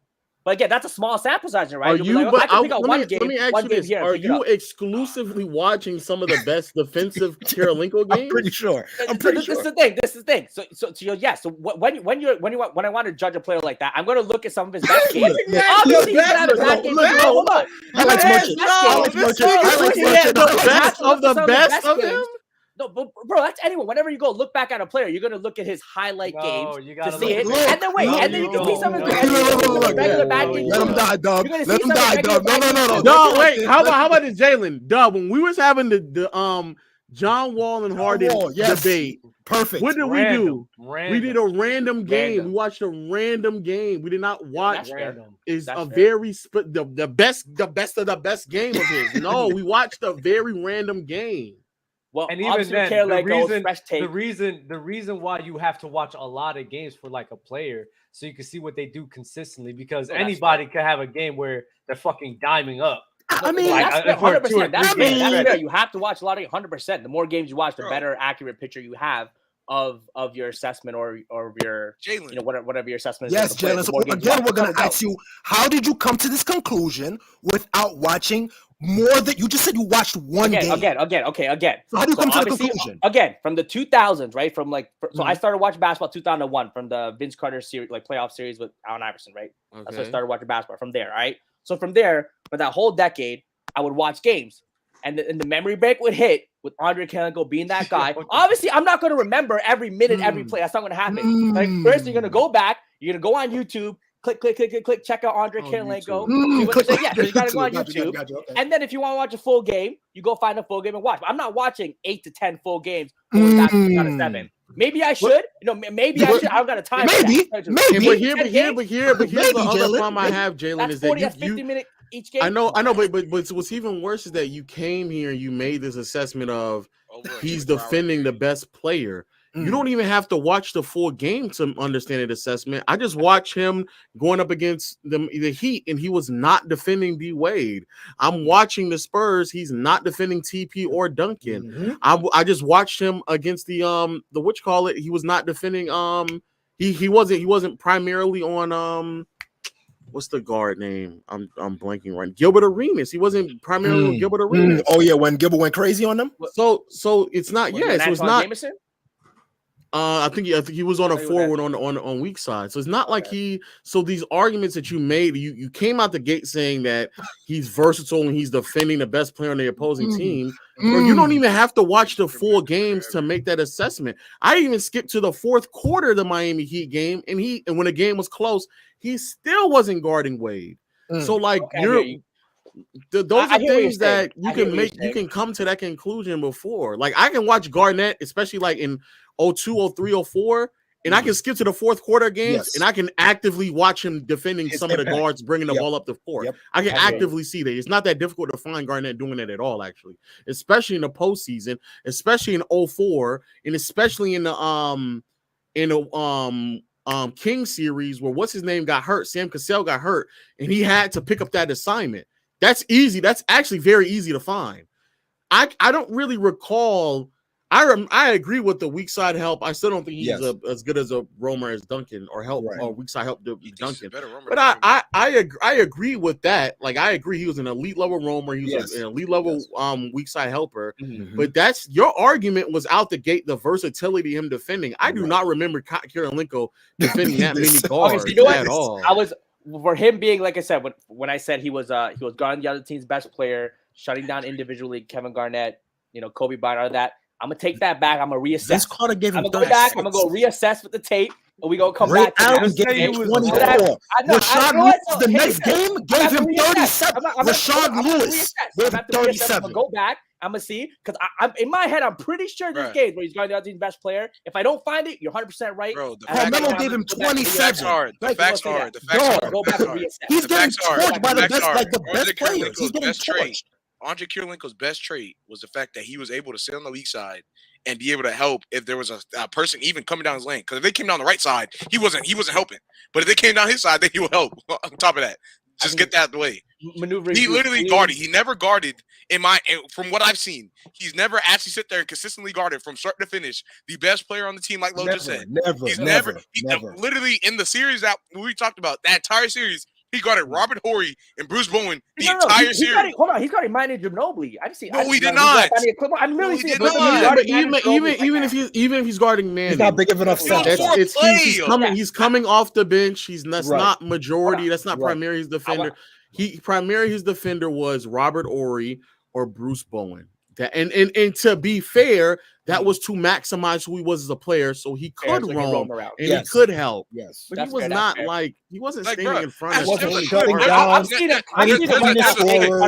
play during that game. Also, just saying that Chris Webber gave Duncan the business when Chris Webber, one of Chris Webber's biggest weaknesses is that he struggled against bigger defenders in size. You're giving me Jason McIntyre vibes. He would have to settle on a bunch of jump shots because he couldn't bang down low with there was multiple plays. There was multiple plays on each side. A little bit of the game log watching. The Chris Webber take on my side. A little bit of game log watching. Parker Ginobili. He literally got blown by, and then literally I'm also seeing him shut down. Or Tony Parker took it to the rack on him. Like, bro, it's literally not even. It's without question. Like he was not guarding them. I'm seeing Manu Ginobili. Listen, Utah had a back-to-back game with Seattle Supersonics. In one game, Ray Allen gave him 24. The following game, the next game, if he's so versatile, right, he should be guarding the two best players, right? Were they using the pick and roll to get him off of those best players? Were they using the pick and roll to get him off of Ray Allen? We're not with Ray Allen. Not with Ray Allen. Time out. Jalen shouldn't he be able to blow up that pick and roll anyway? Ray Allen, I'm losing. I'm losing. Jess, shouldn't he be able to blow up that pick and roll immediately because he's the second greatest defender of all time? He should have been able to blow that junk up immediately. Also, they didn't run pick and rolls with. They weren't running pick and rolls with Ray Allen. No, I'm just saying. What I'm saying is, I just want to make sure. So when Ray Allen was getting those points, it was all on ANDREI KIRILENKO. I don't know. They were all. No, it's not the point. The point, Jalen, that you said that he switched. You said that he switched and he was guarding the best scorers and shutting them down. That was one of your points that you were making. So that's the reason why we asked you yesterday. Hold on, Jalen. That was the reason why we asked you yesterday. Who are your top 10 defenders of all time? So when we ask you this again today, you don't even give us a barometer to show you can see how do you judge players. So that's why we're asking, how are you making this assessment if you don't even have a list? You don't even have a barometer to go against. I'll tell you this. I probably value these kind of long wing defenders like ANDREI KIRILENKO. Trying to take my word. He's trying to take my word value. Ronnie Brewer. Who said Ronnie Brewer? I said Kawhi. No. I'm saying is when Ray Allen dropped 54 in Utah, Ronnie Brewer is defending him. It's still not KIRILENKO. My God, he's not defending him. He's not defending him though. He wasn't guarding him. I know, but what I'm saying. Go ahead, Dub. I got super chat. We still here. Go look. No, you're not, Jalen. No, you're not. No, we're still here. Go. Oh, I take that back. No, KIRILENKO is trying to run through screen and he's failing. Oh man, he's getting cooked. Let me go see the ones. Getting cooked. He's getting cooked. Where you watching these? Where you watching these games, bro? Where you watching? Send the link. Where you watching these, Lo? Where you watching these? NBA Classics? Where you watching these? Hold on. NBA Replay.net, bro. Go ahead, go Dub. Go ahead, go. Thank you. Come on, bro. Nick, go look up the game. The NBA changed the ball back. I think in 06, 07, Kobe gave the Jazz 30 in one quarter. AK got shred up. Fuck out of here. You're Bayless. If Golden State can win Curryless men's, can they win a ring? Curryless men's. What does that mean? When Steph is on the bench, if Golden State can be terrible. I mean, this year, yeah, no. Mars, how the fuck do you understand? He's used to these. Didn't Steve Curtis announce Chris Paul's their starting point guard? Yeah, he started. Yeah, I think they did. He did. Yes. But they're gonna move him. They're gonna move him to the bench. No, they might move. Draymond might be out of there. Again, I'm gonna ask you guys. If Draymond's out of there, that's so stupid. About Mike Dunleavy might be out of there. Shitting the and killing the. Oh, he's doing a terrible job. It's about to be CP3, Steph, Clay, Andrew, and Draymond. Yuck. Hey, Doug, keep going though. It's a terrible team. I don't like this team at all. Yuck. Oh, this is a hip hop question. Who you guys think had the best verse on Forever? I got Eminem, Drake, Kanye, then Lil Wayne. It's been a while since I listened to that song, to tell you the truth. Never heard of that song before in my life. You never heard Forever, Mars? That's what? Big time. Listen to Mary J. Blige. Like, you know what I'm saying? He listens to Taylor Swift. The genius of Drake is exactly, Dub. The genius of Drake. Drake has the most sing-along. Just go on your Apple Music or Spotify, whatever. Yeah, just look up the song. It's gonna be. I've probably heard the song. I just don't know the names of songs. Oh yeah, I think it's Eminem. I'm not gonna lie, bro. I think Eminem might have the best verse, but Drake has the catchier verse. You know what I mean? Eminem definitely does not have. Yeah, Drake always got the catchier. Yeah, I think Wayne probably had the best verse. To be honest, Wayne or Drake has the best. I'm listening to the song now. I will be back in 5 minutes and 58 seconds. With the assessment, there you go. First time listening. Here, I'll put it in the chat, Jalen. I've heard this song before. Yo, Dub, Low is a sicko, bro. No. To be fair, most of it is like more Ronnie Brewer and Derek Fisher, but the shot, ironically enough, the shot that forced the overtime so he can continue to get the 54 is on it. Was KIRILENKO struggled to go over a screen and he got the quality. Amazing. But most of, to be fair, most of it is on D-Fish. Hey, that's an elite screen navigator though. But this should be furthering the point that KIRILENKO was not defending. KIRILENKO was not. Okay. And what's crazy is I don't really even remember KIRILENKO doing what you're saying. That's what I'm saying. He's making up mad stuff, everything you're saying. Everything you're saying is like in theory he should be able to do it, but I don't remember KIRILENKO ever doing those things. I just don't remember him defending the best player that often because he was best as weak side help. I don't ever remember him spending an extensive amount of time on the best player. I just don't ever remember that. Bro, the announcers were sitting here saying he actually said that he anchored the Jazz. You remember yesterday? He said he anchored the Jazz defense. He was the defensive anchor on that Utah Jazz. Hey, Doug, keep going. I'm not even mad at that, but I'm sorry, keep going. Doug. Defensive anchor. It's okay. Jalen just using defensive stats like Chill did when arguing MJ over Kawhi defensively the other day. What?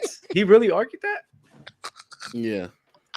Yeah, because MJ had a season with 200 steals and 100 blocks, and he did it twice. He definitely did. That's what Chilltown said. Yeah, and then because I said I'm not going to argue this, then apparently I got cooked. That's exactly what he said. 200 steals and 100 blocks. Yes, he definitely went stat music. I wasn't about to argue about steals and blocks for defense. I just said my eyes, and then what forward could he have defended? Yo, Low can't even he can't wrap his mind around this at all. This was us yesterday. I feel like Andre Kirilenko could he guarded Joe Johnson? Wasn't really? I guess he was more of a shooting guard, but I think Andre Kirilenko would have guarded a guy like Joe Johnson. Paul Pierce, Kirilenko, I feel like would have guarded Paul Pierce. He guarded T-Mac. Not only he guarded T-Mac. Yes, he guarded T-Mac. Antoine Walker gave him buckets. Don't worry. T-Mac was torching him, but he guarded him. I mean, T-Mac was torching him. Let me look up. Walker also cooked them. Yo, I want to ask you guys. How do you guys feel?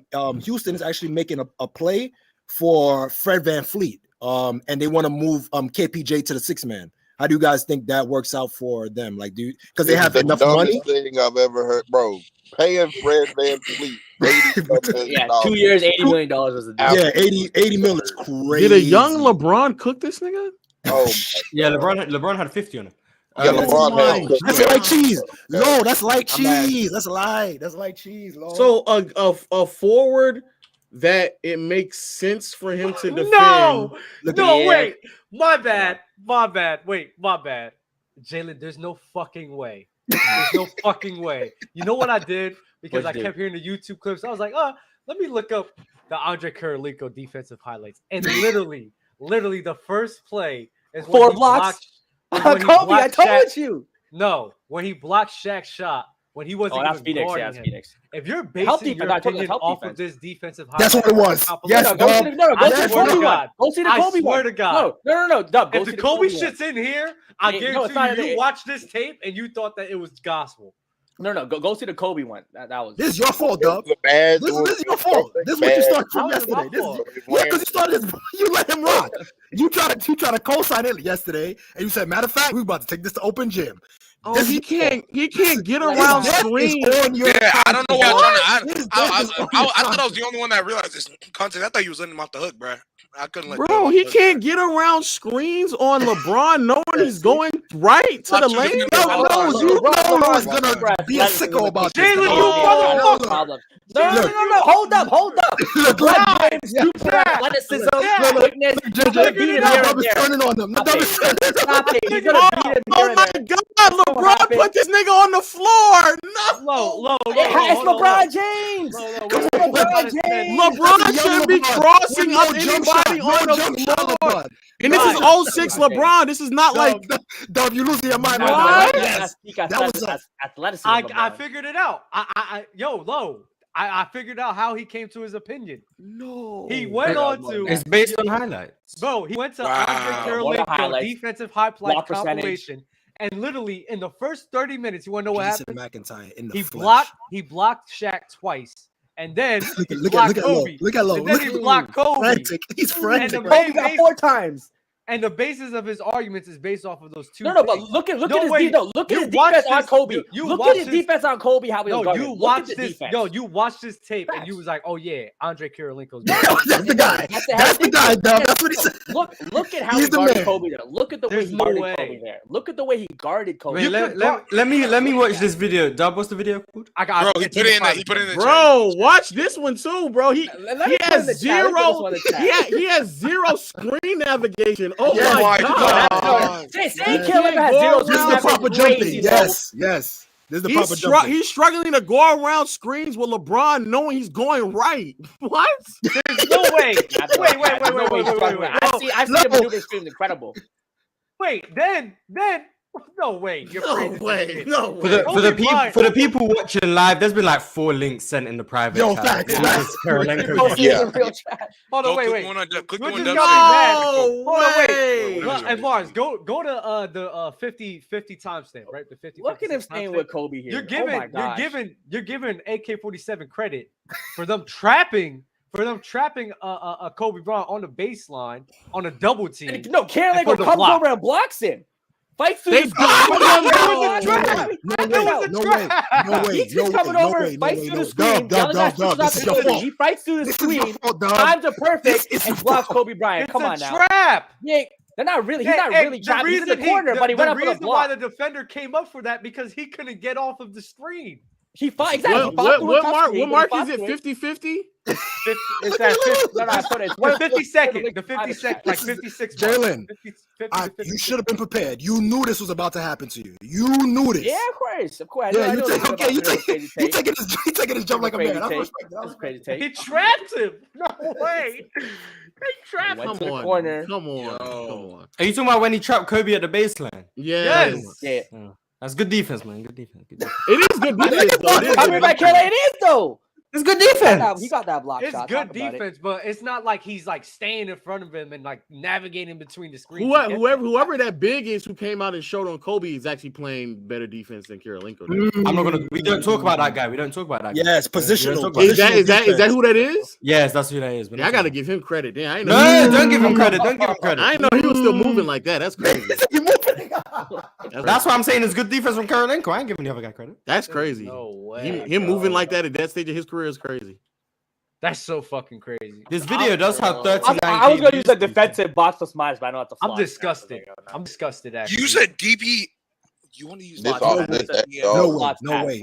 I said it's a flawed stat. Relax. Oh, they took KIRILENKO off. I'm gonna call you Jalen McIntyre from now on. Everybody watching KIRILENKO highlights. What do we do? They took KIRILENKO. LeBron was cooking him so bad they took KIRILENKO off LeBron. Yep, you are officially Jalen McIntyre. It's LeBron James.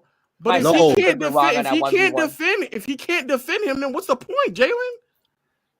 No, I mean that's a fair point. I don't think that's a fair point. I don't think LeBron cooked him like that. I gotta go look at this. You said it. I gotta go look at this. What? No. It's fine. No. He based it off of the compilation.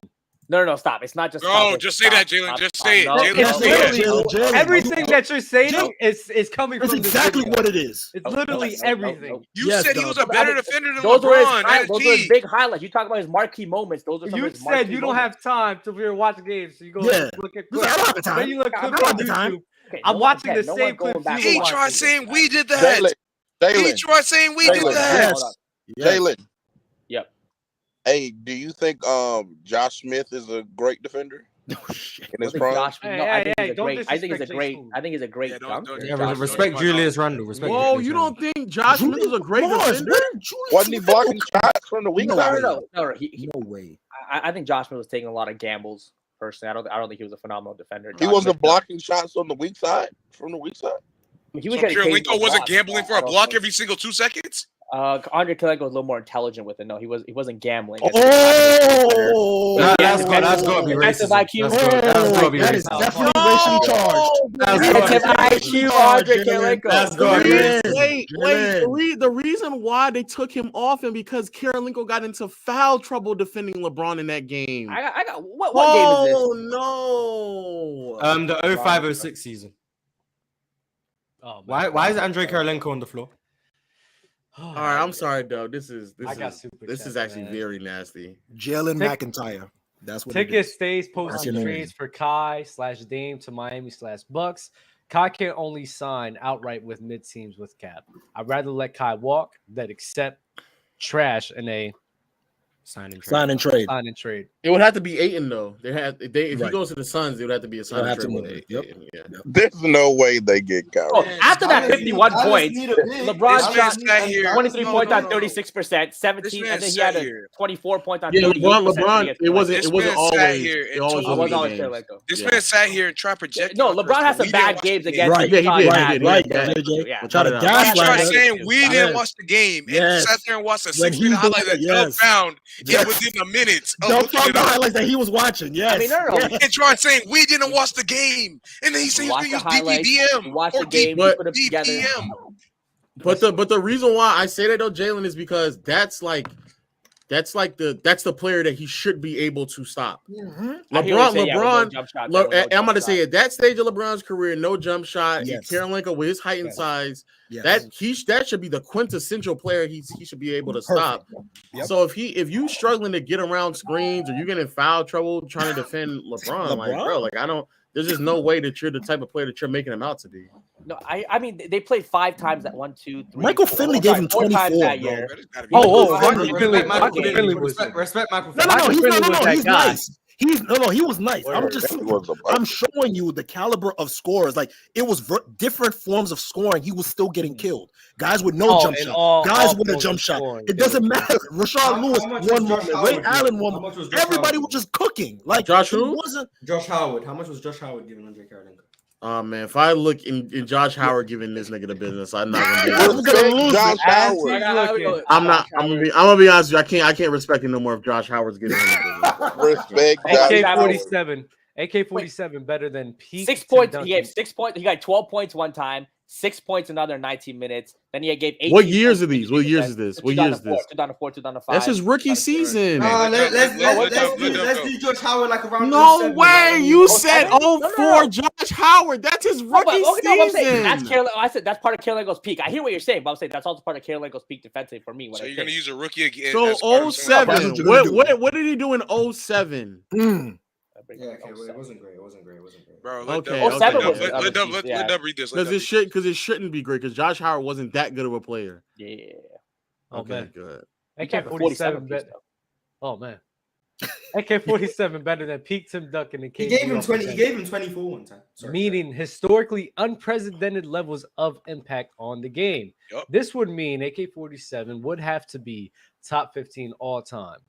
I mean, I was wrong about when he was coming out the bench. No, Jalen. But peak defensively, I still think AK-47 is a better defender than Tim Duncan. You're making up though. You're making up who Kirilenko is. So Jalen, you still do think he's top 2 all time, right? A great one-on-one defender, like I said, he's being beat by these guys. I do think he's a better help defender and roamer than Tim Duncan. Jalen, do you still think he's number 2 all time behind Hakeem? I'm gonna go reassess. That. Oh, new information has come to light, which is okay. It's all a learning environment. No way, he said new information. New information has come to light. It is a learning. I do think he's a better defender than Tim So Duncan. he's not number 2. So he's not number 2. I'm about to figure it out. I'm gonna go reassess. Where is he in your all-time rankings? Rankings though? Because just off the strength of that alone.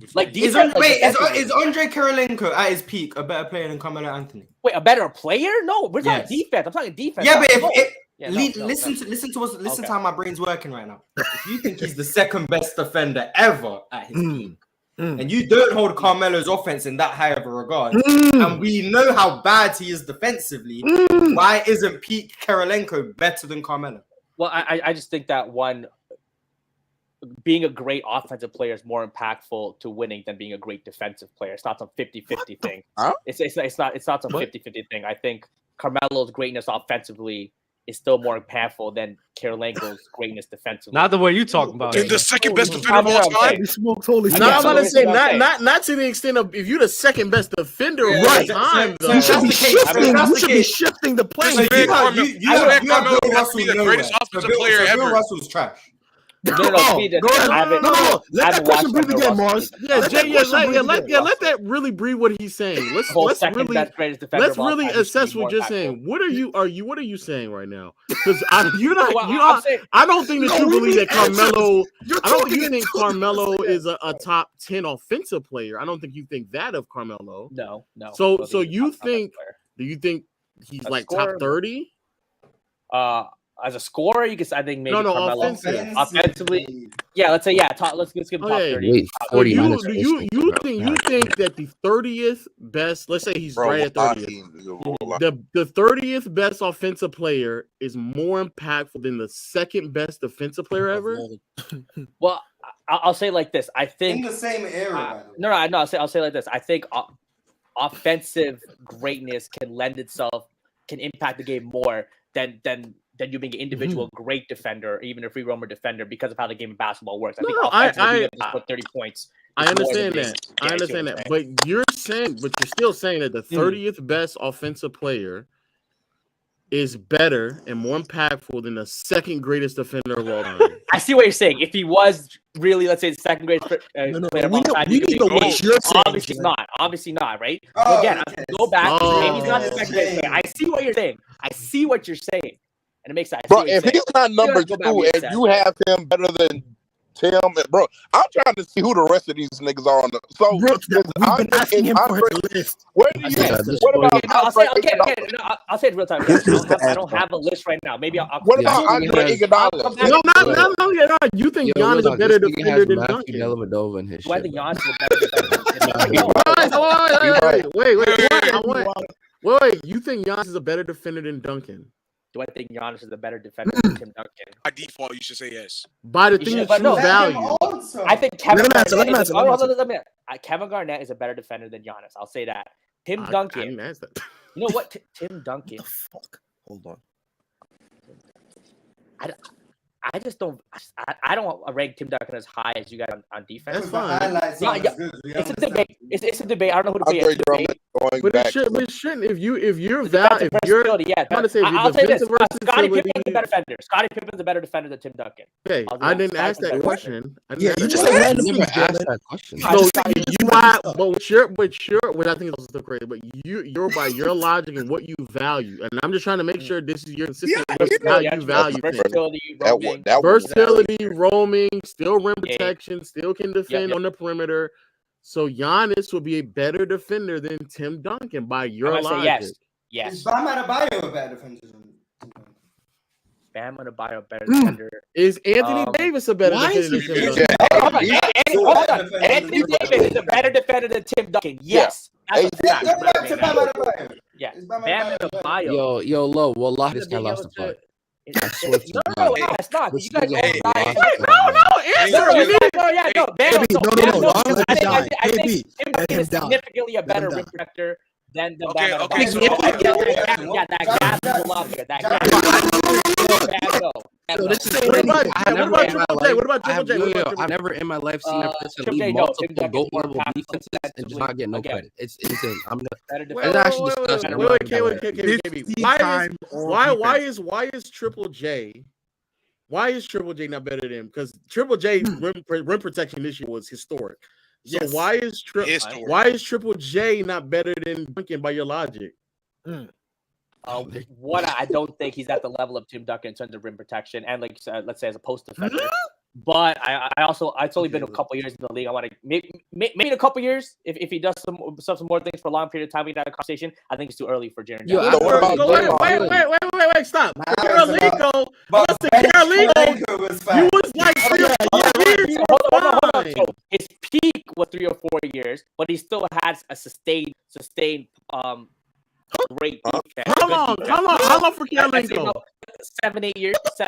What? So that goes back to our original point about when he had the responsibility to try to stay in front of Kobe. That nigga was getting fried. So one-on-one, he was getting cooked by some of the better players without a doubt. But I still think his health defense, his ability as a roamer, and then ability to block shots, contest shots, getting into passing lanes. Those are still at an elite level, even when he was getting beat one-on-one by those guys. So what about Draymond? Where do you rank Draymond? Where do you rank Draymond?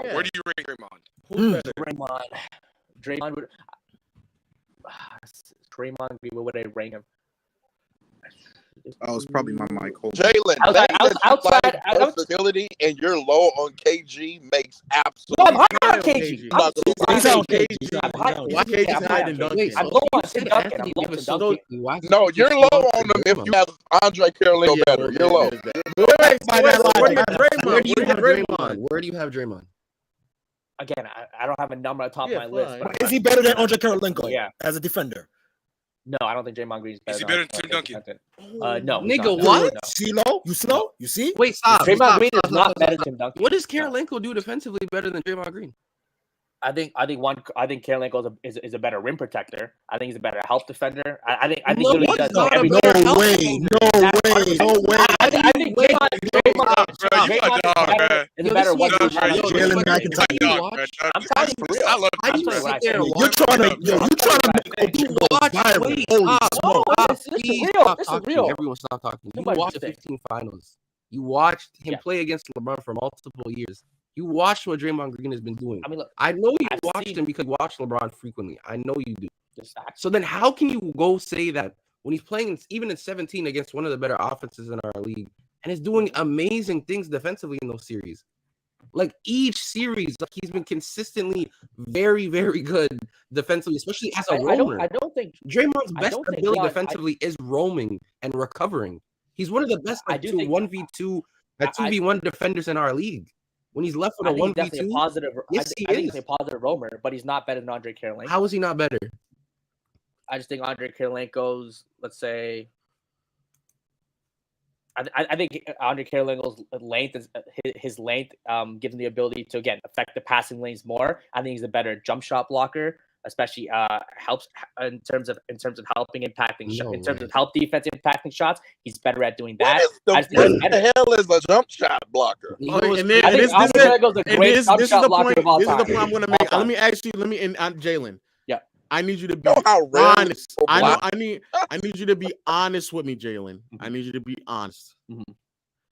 If ANDREI KIRILENKO averaged a block and a half less than he did in those stretch of years, would you be saying this? I think I still would because of the clips I've seen. Maybe not full games. The clips I've seen with him of guarding some of these guards and staying with them and blocking the shots. Even sometimes when he got beat, he would recover and block those shots. Again, like that clip of Kobe Bryant when Kobe Bryant did beat, he recovered with an incredible block. I think he's the greatest jump shot blocker of all time. Obviously, the 3.3 blocks definitely help. Man, you remember the plays on Kobe, bro. I mean, it's like I said, when you talk about moments that you remember, you're gonna remember the moments against big names. Where's this clip at? Where is this? I think I posted in the private chat too. Yeah, one of those. Because there's no way that you just watch 4 blocks, 1 game, Kobe Bryant. There's no way you make this assessment based off of a 6-minute highlight clip. Yes, Lo. That's one exactly game, Lo. 1 game, 4 blocks. And that's why we asked him yesterday on Dub's World, who was his top 10 players. I need to see like a spectrum. He's not even giving me a spectrum of how he's assessing this. I'm so confused. And then you chastise everybody and say that we're not watching the games when you just admitted that you just did this off of highlights. Do you want me and the memory list off? I can't list off, every single player that he's blocked the shot off. That's nothing. Have I seen him block Kevin Garnett's shot? Yes. Have I seen him block Kobe Bryant's shot? Yes. Have I seen him help defense go block Shaquille O'Neal's shot? He played multiple NBA seasons. Of course, he's gonna. Yeah, you're gonna block exactly. You're gonna block exactly, but I don't think that really. I saw Nate Robinson block Yao Ming. That don't make him a I just want to know how. I think. Bro, one of the shots, another shot he blocks from Kobe is at the end of a shot clock where Kobe had no other choice but to throw it up. Is that when he recovered? No, he didn't recover. He's standing right next to Kobe. They inbounded it. The Lakers had like less than a second left on the shot clock, and he had no other choice but to throw it up. And you're crediting him for good. Such a terrible take, bro.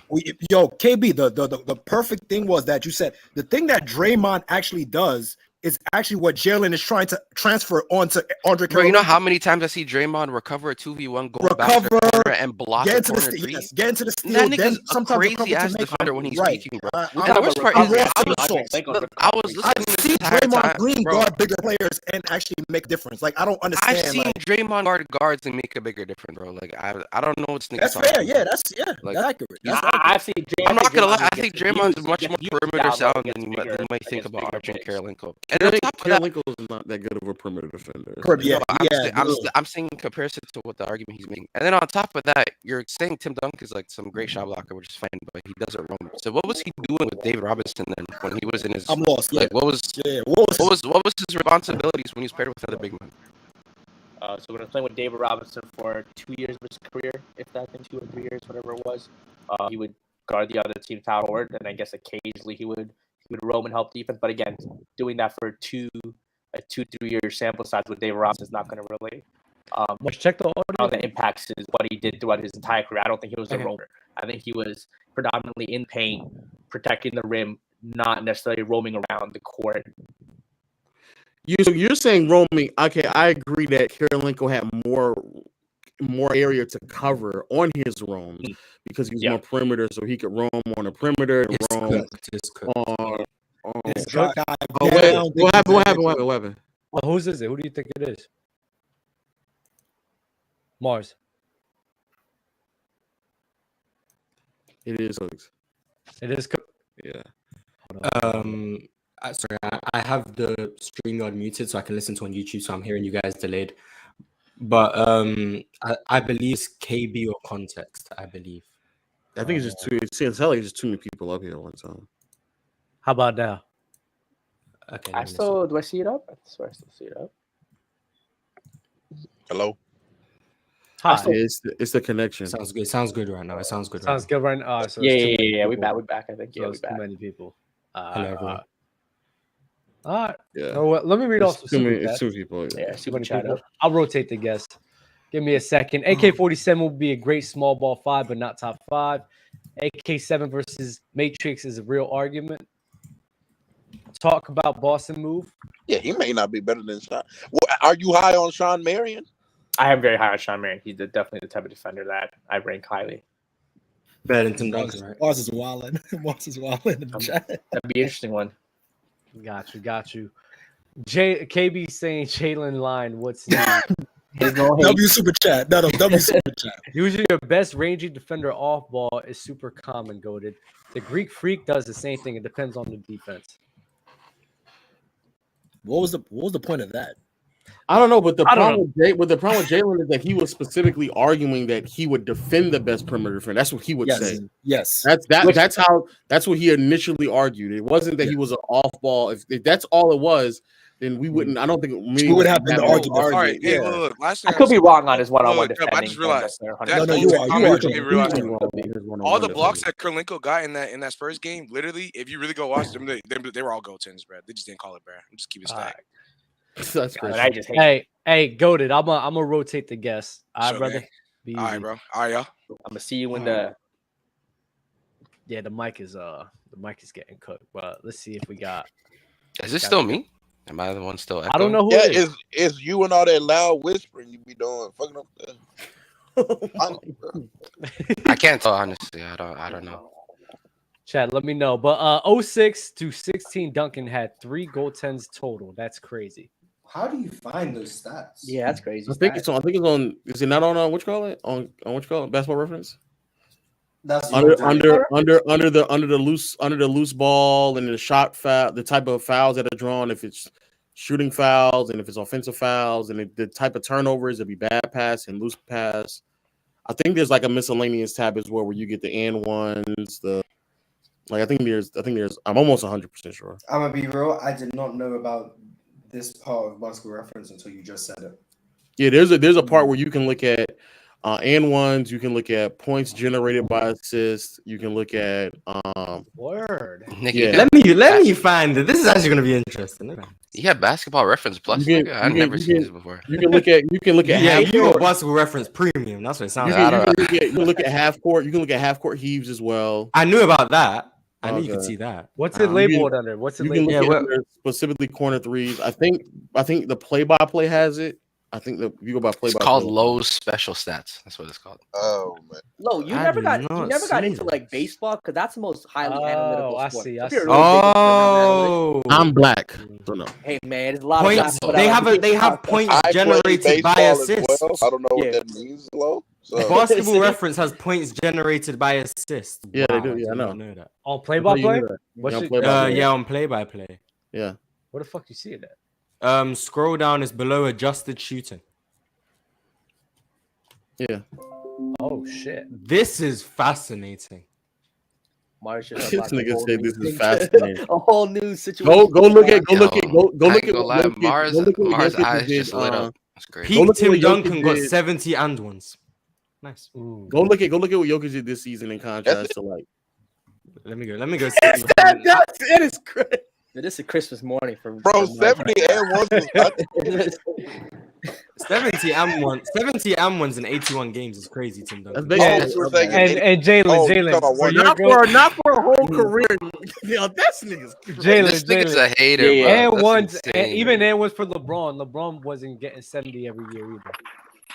Yo, real talk is bro. Braun wasn't getting 70 and once. I'll give it. There's some years he has, but then there's also years where he hasn't. Right? What about AI? Look up AI. Y'all complained about LeBron's whistle, so there's no way he can. Look at AI. Right? AI?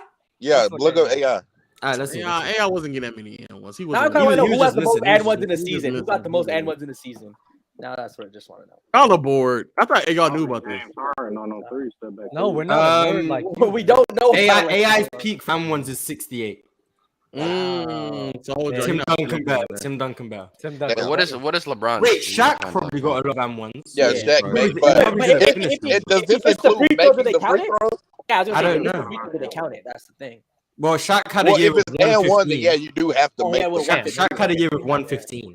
Damn, that nigga's averaging he's averaging an and one per game. That's more than actually, yeah, a little bit more than an and one per game. I'm assuming this only goes back to like 98, so I can't find it's play by play. Yeah, I literally just looked for Michael Jordan. They don't have it. Yeah, 70 Let's see what Kobe. 70 at 35 is crazy. 70 at 35 is crazy. Kobe in 05-06 probably had a nice little chunk. Kobe's peak for M1s was 68 as well, same as AI. Damn. Where do Kobe 35? So for elite players, the numbers. Kobe have a bad whistle. I was ready to be nasty. I know you were. Yeah, let's see what Giannis be doing. Yeah, let's look at Giannis. Yeah. Let's go. You can also figure out how many shots of yours was. Giannis, 103 for you know who probably got a lot of N1s? James Harden. What's James Harden? Oh yeah, the Houston years. Him and his Houston peak. I don't know how much he actually finished. I know he got fouled. Exactly. Also, this is how I found this out when I was. This is definitely me hating on Westbrook apparently. 76. When people argue that Westbrook he gets a lot of turnovers because his teammates just drop the ball. But like, there's an actual like bad pass and lost ball turnover counter on play-by-play, so you can figure out if it was actually I see it. The lost ball, bad pass. How many of Jaylen Brown's turnovers are from just losing the ball? That's what we need to know. Shit, that's what we need to know. No way, you're a hater like this. That's what we need to know. How many are just from losing the ball? Does it tell you in what direction you're trying to go as well? Like no way. No, it's not at all. Jaylen Brown this year had 68 lost ball turnovers and 61 bad passes. So he had more lost balls and in the playoffs he lost ball 31 times compared to 22 bad passes. The year before was 33. Jaylen Brown's cooked. Jaylen Brown is cooked, bro. Jesus. He's not that guy, bro. He's not that guy. Yo, he's not that guy, bro. Trust me. You're not. Damn, all these guys be having bad passes though, low. LeBron had bad. I know, but when people argue that the people getting asked for Westbrook and say his teammates are just dropping the ball, and it's like, no, it's just bad passes. How many bad passes did Jokic? They all got. Wait, what about Jokic? I agree. Let's see how many bad passes Jokic has. Yeah, how many bad passes? Oh no, Jokic bad passes doesn't even sound right. 142. No, 140 something. 140. That's not that bad for the amount of playmaking and assists he gets. In the playoffs, he had 33. Damn. He only lost the ball 13 times? No way. Jokic is golden, bro. Jesus. The whole season? 82. No, the whole postseason. He only lost the ball 13 times. Well, he played in 16 games, so you know. I like a little bit over. This is a crazy. Yes, the 1,500 points being points generated by assists being 1,500 is crazy. Do you guys? That's crazy. Steph Curry in 2022 in the postseason lost the ball 5 times. So it's because Draymond Green is the point guard, Mars. What? Dub, I'm not gonna lie, that's kind of crazy. Dub, 5 times in a whole run is crazy. He's off ball, Mars. Dub doesn't believe it. Yo, Dub, stay with a straight face right now. You can't do it. Don't do that. He was off ball. What the fuck he wanted? Don't do that. Hey, Dub. Nah, he's smiling. Dub, he was off ball in the Lakers series. Wait, you talking about this season? I was talking about 2022. I was talking about 2022. Oh, I'm about to say. Okay. Even in 2023, I wouldn't think he would have a high. If Steve played drop, all you gotta do is shoot. Hold on. You ain't even passing it. So fuck. How many offensive He played drop fouls? against Dallas? I didn't know that. Dallas defense? Are you kidding? A top 10 defense? I don't know. Draymond generated more points than Steph Curry based on in that metric. Off of this. Yeah. Yo, look how this nigga's fiending. Look how this nigga's fiending.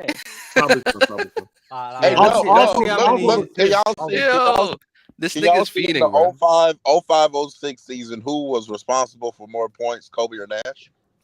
So we added it all together. So let's do that. I'll look at Nash points and points generated by assists, and someone look at Kobe. I got you.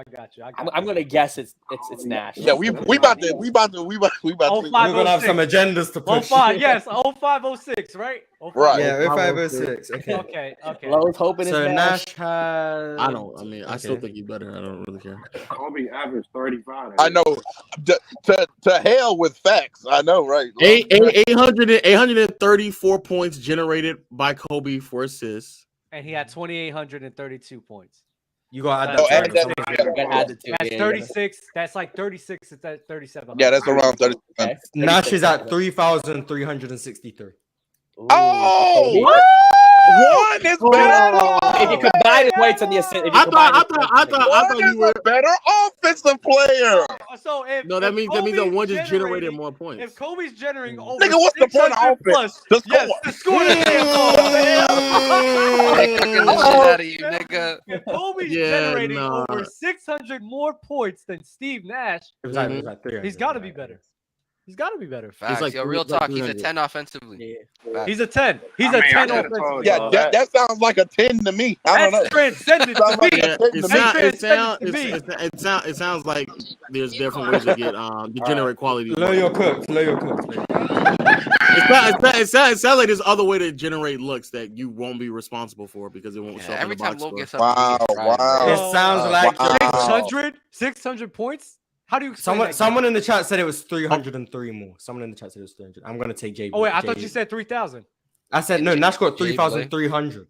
Oh, 3,000. Oh yeah, it's 300. It's 300. I thought I'm not gonna lie. As soon as I heard 3,000, I was running. Yeah, he was done. He was done. Some more points. It's still He was done. Wait. How many games did Kobe play in? It was one more. He only played one more. Relax, buddy. Relax. I was trying to figure out. I was just trying to figure out. Relax, guys. Relax, Lo. Relax. I was trying to figure out. You don't account. How many? One game. No, Nash had 3,363.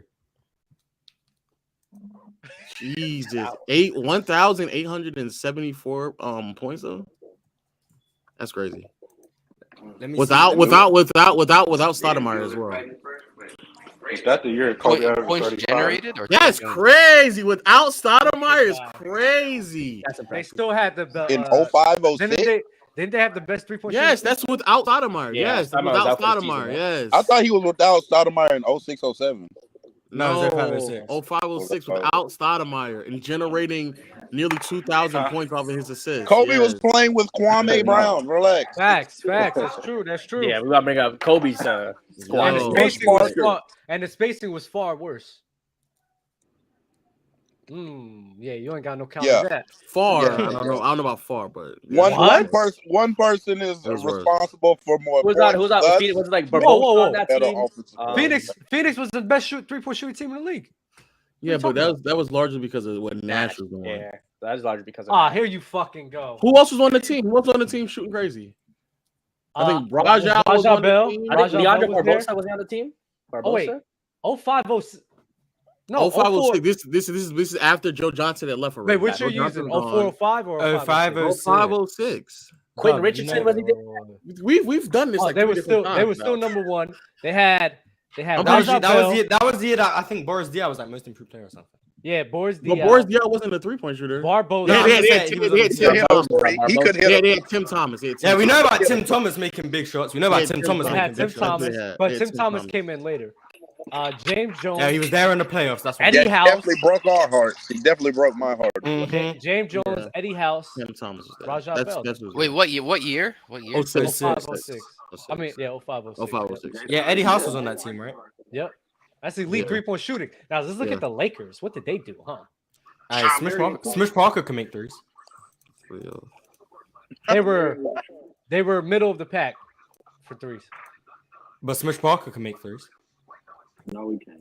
Yeah, that's it. Smush Parker could make threes. He could make threes. Let's not disrespect Smush Parker. Like, he couldn't do anything. He ain't never made 1 3. No, he could make an open 3. He ain't never made 1 3 is crazy. That's crazy. He ain't never made 1 3 is crazy. Yeah, the Lakers were middle of the They had pack. 6 people on the roster shooting 38% or higher, dog. I don't. Was Kobe one of them? That's gonna be crazy. No, No, I'm talking about the Suns. The Suns. The whole team. It was like how many players? 6. 6 players over 38 and above is ridiculous. Whole squad. Some of them 40%, was 44. So stop. Who shot 44% that year? Who shot 44%? Rajah Bell, Barbosa and Bell. Yeah. Yep. They were Because both of Nash. Because of Nash. No, because Nash doesn't make good the shots three-point for them. Nash doesn't make the shots. But for them. Nash generates better looks for them. No, there's That's fine, but they still got to make them. They still got to make them. Regardless. Low showing they never lose. Low showing they never lose. Did Barbosa ever shoot that high any other team he played for? Low showing they never Did who lose. shoot high? Who? Did Barbosa ever shoot that well with any other team he played for? Why'd you pick Probably not. specifically Barbosa? Well, he spent most of his prime in. Did Rajah Bell ever shoot He that shot well? Lee, wait, stop. You just said Barbosa when he spent most of his prime in Phoenix. Like, Okay, I'm going to the next player. So Rajah Bell. Did Rajah Bell ever shoot 44% with any other team he played for? Let's find out. Let's find out. No. He shot 40% in Utah the year before. Yes. Yeah, so 41? 40 to 44 is a noticeable increase. He had a 1 year outlier because after that year he went back down to 41. He shot then 40. 41%. Right. It was a 1 year outlier. That's the year we used, Mars. Yeah, but it's an outlier. It's an outlier. That's what it was. He got lucky. I'm pretty sure he played with Steve Kerr. Yes, he got lucky. He got lucky. It's crazy. He got lucky. He just made a few more. He got lucky. He got lucky. It's crazy. You know what's crazy? Wait, I want to be clear. He shot 41% on like double the He shot volume. 41% Yeah, he with got Dallas. Kobe's better. Stop arguing. Bro, Kobe in the defense, He shot 41% But in Rajah Dallas. Bell, wait. taking But the thing is, He got lucky. It's but crazy. the thing is, the thing is, he still had Rajah Bell, who was normally a 40% 3-point shooter. Yeah, I'm Kobe not Bryant at that time. denying that. I'm not denying he had a better Parker, three-point. bro. That's still a very good shooter, though. The whole unit. I never said that one player had better shooters than I. But No, you're saying majority of the reason why he shot that well is because of Steve The Nash. point started with the Lakers versus the Suns. 44% that's an outlier number. Great shooter, period. Is it? The motherfucker retired. I'm What? joking. I'm was about to say. joking. The dude retired shooting 44%. Yo. I mean 39%. You know what's crazy? I'm pretty sure this thing is So it's second not highest. 44% then. Wait, hold on. His I'm second Just so highest. everyone knows, 05-06, Allen Iverson generated more points than Steve Nash. Oh wow. In less games. In 8 less games. So y'all arguing that Iverson's a better offensive player? Why not? Hey, he did it. No, He did it. That's so He did it. lying. That's my reference lying. The numbers don't lie, No, don't believe that. Don't believe And that. he did it. He did it in 7 less games as well. So, Dub, you believe that? If you need a guy to get you a bucket, who And you gonna generate give a bucket. and Yeah, your generate team to score. Allen Iverson. No, but I can't lie though. It's pretty impressive that Steve Nash did that while like also averaging not that high amount of points. Oh, look, you guys meat riding. No, it is. It's pretty nice. That's crazy. We had a good thing going. Like, AI generated 183 more. No, but it's points true. in Yeah, 7 less AI. games. What he did was KB, what brand today? KB, what brand? Oh, wait, 100 and what? 100 and what? What 183 more points What in 7 brand less of what? games. That's like that's like that's like a 0.8, like a 0.6 difference when you do the averages. That's crazy, Mars. He did it in 7 less games. I know, that's what I'm saying. If I average out to the 7 less games, it's probably a 0.6 difference in points. He's a better player. Yeah, no, probably not. How? Nah, I don't think so. If AI plays an extra 7 games, it's even more points. Yeah, he'll probably in those Yeah, 7 but he games. also plays more games, so the average goes. You know what I'm saying? How many points did he average? I mean, how many games did he play that year? He played 72 that year. How many points was it? 100 and what? Oh, 183 points. 183 divided by 72. Sure, yeah. Oh no, I'm sorry. It's a difference. Hold on, let me go back. See? Dang. You see? That's what happens when you're trying to praise losing so much with Nash. Denver that year. Losing is crazy without Iverson. 06. He made it to the finals. Did Nash ever make it to the finals? 06. Yeah, no, 06 though. I don't even know if he solidified himself. He made it to the finals. What the hell are you talking about? AI was generating 16.24 points from assists every game. So times that by 7, that's how many points he's creating on top of the 16. Points already. He's averaging.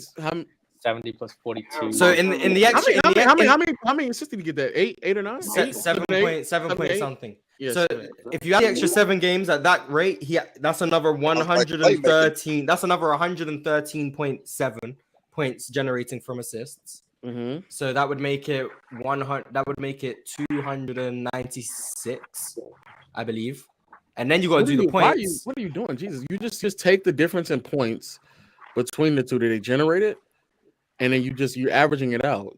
You're just averaging out how many did he average on a game-to-game basis versus how many did he average. AI would have like an extra 400 more points generated if he played the extra 7 games. But then he goes up in points played as well, Mars. Yeah, I'm saying if you add the points average he has, make that over 7 games, that means he's generating that extra points in those 7 games. I get that, but what did he average? How many points he generated on a game-to-game basis? Period. On average, you're doing this way more. He generated like 50 points a game. It was like 49. Yeah, it was like 49, 50 points a game. So times that by 79. Not times. Not times. If he generates 50 points a game, you'd have to times that by the amount of games he has to play. No, what are you? Oh, that's you saying. Yes. But no, so just all that's how many points he'll generate. That's one way, but you're doing it. That's the total we just did with Kobe and. I know, but I'm just looking at what they did on a game-to-game basis. That's what I'm trying to figure out. Not 50 points a game, more than Nash, but 79 games. That would be. Let me see. 3,800. That's more than Kobe too. So in 06, he averaged 33. I forgot he did average. Yes. 33. That's a very underrated season for Nash. Nash. I mean AI. That's a very underrated because people don't bring up that season for AI because it's not Bolden. It's not the points aren't Bolden for him because he didn't lead the league in scoring. But that's a very That's People don't bring up any season for AI except for the final season. That was the same year he went up against the Pistons, right? No, that was 05. That was 05. They missed the playoffs this year. This is the year they had Chris Webber. So he put a 30. He averaged 33 and 7. And if Mars is right, then that means he generated basically 50 points for them. Wait, didn't they have Chris Webber 05 too? Sounds like a better offensive player than me. And that means that out of the 99, they averaged 99.4 points per game that season.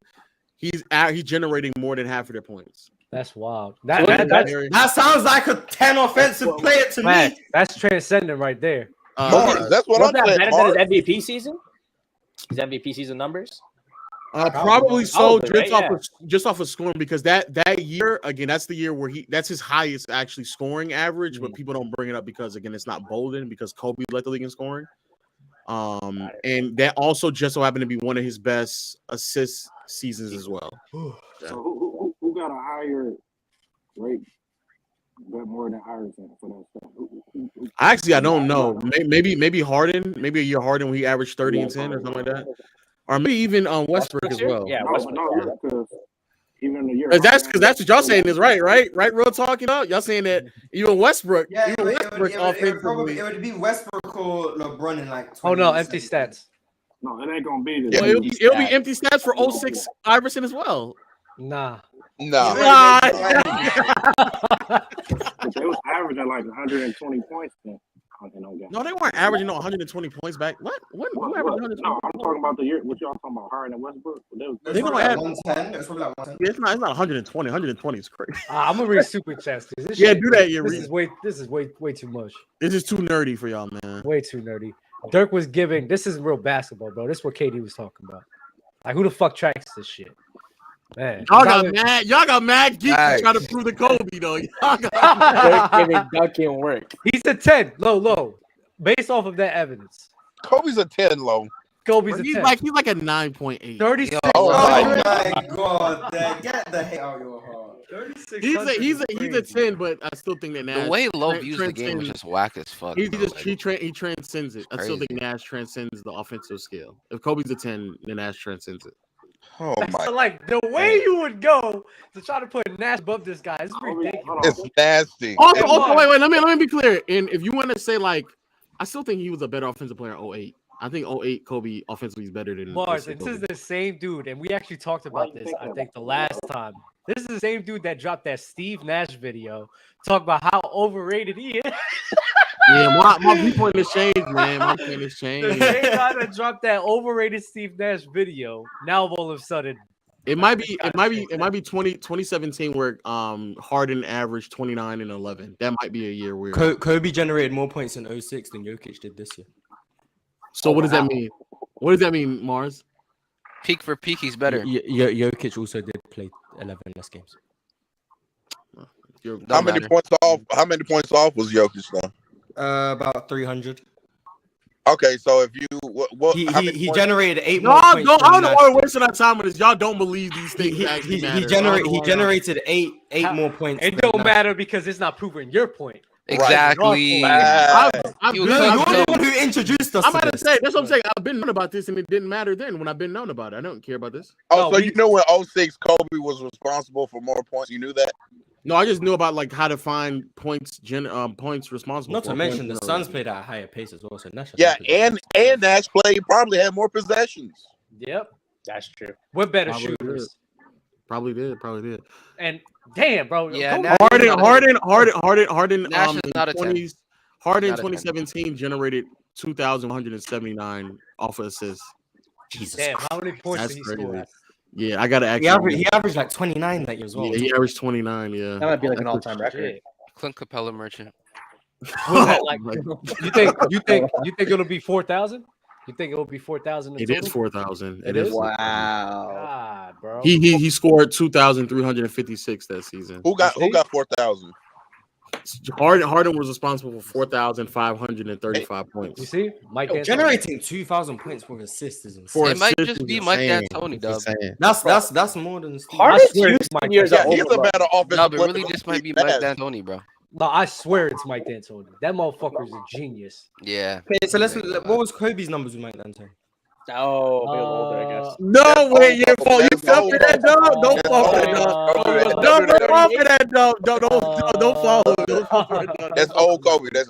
That was the same year he tore his Achilles, right? Yeah, well, he played enough games, dog. Nah. He played 78 games that year. He played 78 games. Look it up. Yeah, look it up, dog. He was hooping. I ain't gonna lie. Yeah, so let's see what Kobe did with Mike D'Antoni. Why did you fall for that, dog? I didn't even say I'm gonna read it. I'm not reading it. Oh, okay, good. I'm gonna do it. Yo, he might still be better than us. Cut Mars' mic off. He's about to start trolling. I know. He's about to start trolling. We're fucking. Oh man. No, don't do it, bro. I love you, man. It's less than Steve Nash. See, he's about to start trolling, bro. I'm not trolling. It's less. Dirk was giving by 100. Dirk was giving Duncan work. He was giving Bruce Bowen work. Ask real talk about Chauncey Billups versus Dame. Bro, that shit last night was so nasty. Bro, was that after I left? Yes, Dub. People were dead trying to convince me that Chauncey Billups is better than Damian Lillard. I didn't know that was okay. So the first thing I said is that Carmelo, Melo, and Dame are in the same tier as far as their individual position. Like Dave's better. Dame, as far as ranking amongst point guards, is kind of in the same tier Melo is ranking as far as small forwards. Okay. But then they were trolling me. And then told me that Chauncey's better than but Chauncey has the finals MVP, all defensive. Yeah, that's how. Hey, Mars, that's exactly how they were trolling me in the space too. I'm not trolling. I mean, that's facts. Finals MVP. Finals MVP. He has it. He has the Finals MVP. Does he not? Well, was the argument that Chauncey's game translates more to winning basketball? Like, was that a thing? It amazes me that Chauncey Billups. No, it was because he won Finals MVP and won the championship. Bro, James Harden is more responsible for more points than Wilt Chamberlain in a year he put up 50. Wow. So you're saying James Harden's Houston years are incredibly underrated? No. We're saying he's a better offensive player. I'm asking the question. Nobody's saying the question. I'm asking the question. No. How is that your evaluation? That is insane. I'm asking a question. No one's saying that. Is that the most points that anybody's been responsible for? I think. How much do you think Mike was responsible for when he was averaging like 37, 80, and 8?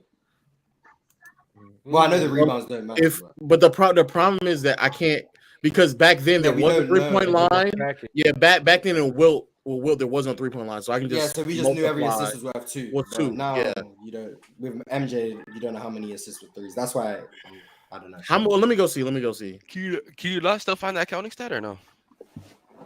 It doesn't ace play by play, so it only goes to 98. Okay. Or 97 or whatever. Tough.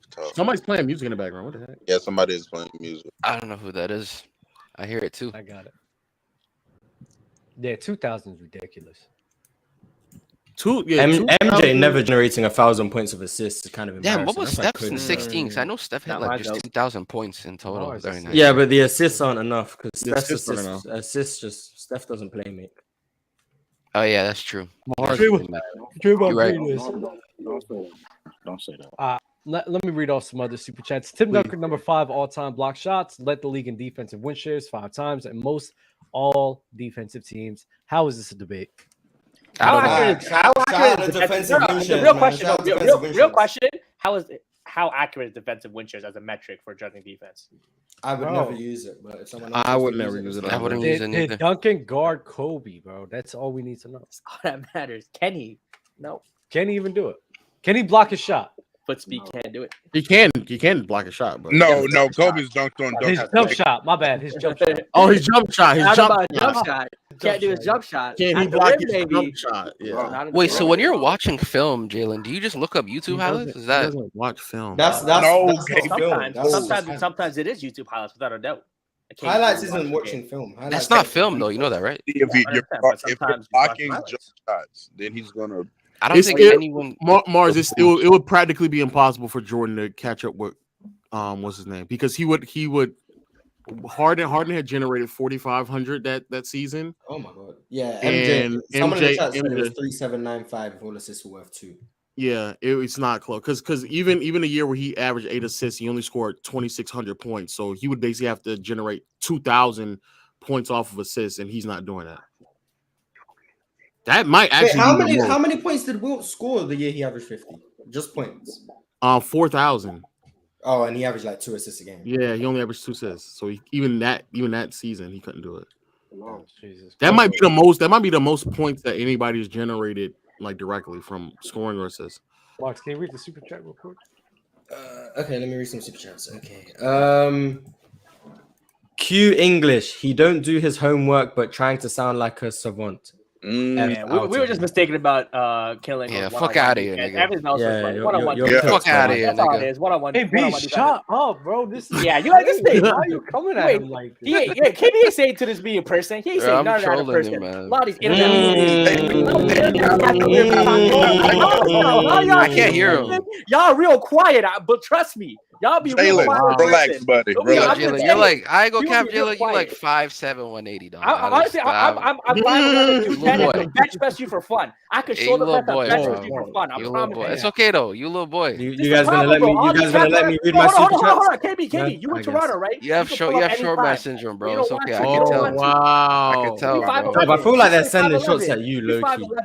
Damn, bro. Even you little boy, bro. It's okay. Even 2018 Bron is not enough points, and he played all 82, and it's still not enough. Can I read super chats now? KB, what's up, bro? Jalen be wearing V-necks with tight jeans and high top shoes. I wear fitted jeans. That's facts. And I'll be most likely taking your girl home too. Oh! We're wearing the fitted jeans, baby. Yo, real talk. Gonna let him talk to you like that, big dog? It's crazy. There's not a female I've messed with that's going on with Jalen. Trust me. I mean, hey man, I don't want to have the conversation with girls, man. Dub knows how we living out here, man. Just pull up and try. Oh, Dub, you know. No, you know. Dub, you know. That sounds so wild. I have seen the Instagram stories. That's all it is, man. I have seen the Instagram. Oh, anybody y'all in Toronto, pull up, man. If y'all in Toronto, pull up. Snow bunny galore. Snow bunny is crazy, bro. Can I read my super chats now? Yeah, go ahead, go. Thank you.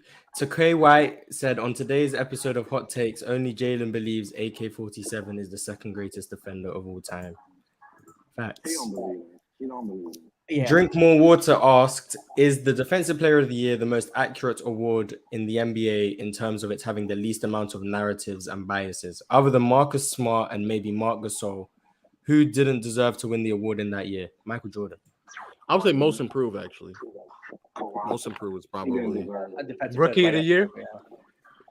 No, Melo got robbed. Yeah, you can argue, especially with the way they have the rules for Rookie of the Year. Evan Mobley also got robbed. I think, but you could say that two people deserved it, right? You could say that two people deserved it, right? Yeah, but it's weird. Like if you miss your rookie season and you're still eligible for the Rookie of the Year, then that thing still happens. Yeah, so like that's how Chet's gonna win it this year. Bro, Chet wins it over Victor. I don't think they'll even give it to Chet, even if he has a better season. This season, I think Victor's gonna win it regardless. All Victor has to do is not be a bust, and he's gonna win it. Yeah, he's gonna win it. Huncho said, "Dub, the audio is trash and choppy." So I'll dub it. I fixed it. Yes. Yeah, we can hear you. Guts asked Low, chances of Luka being better off the ball with a full summer to run sets with Kyrie and better conditioning. And then he asked me the differences in air attacks versus non-air attacks list, if I can explain the criteria. So Low. I can be quick with mine. Probably not, because it seems like Kyrie might not even be there. So there's that.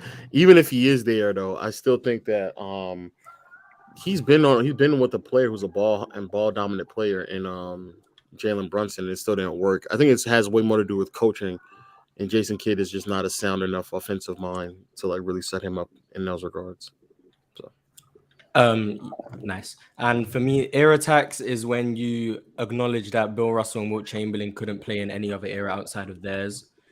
And then non-air attacks would be me just judging players relative to their era. So if I'm looking at it from an air attacks perspective, I look at guys who aren't good at ball handling, putting them in an era where you're going to be asked to put the ball on the floor more.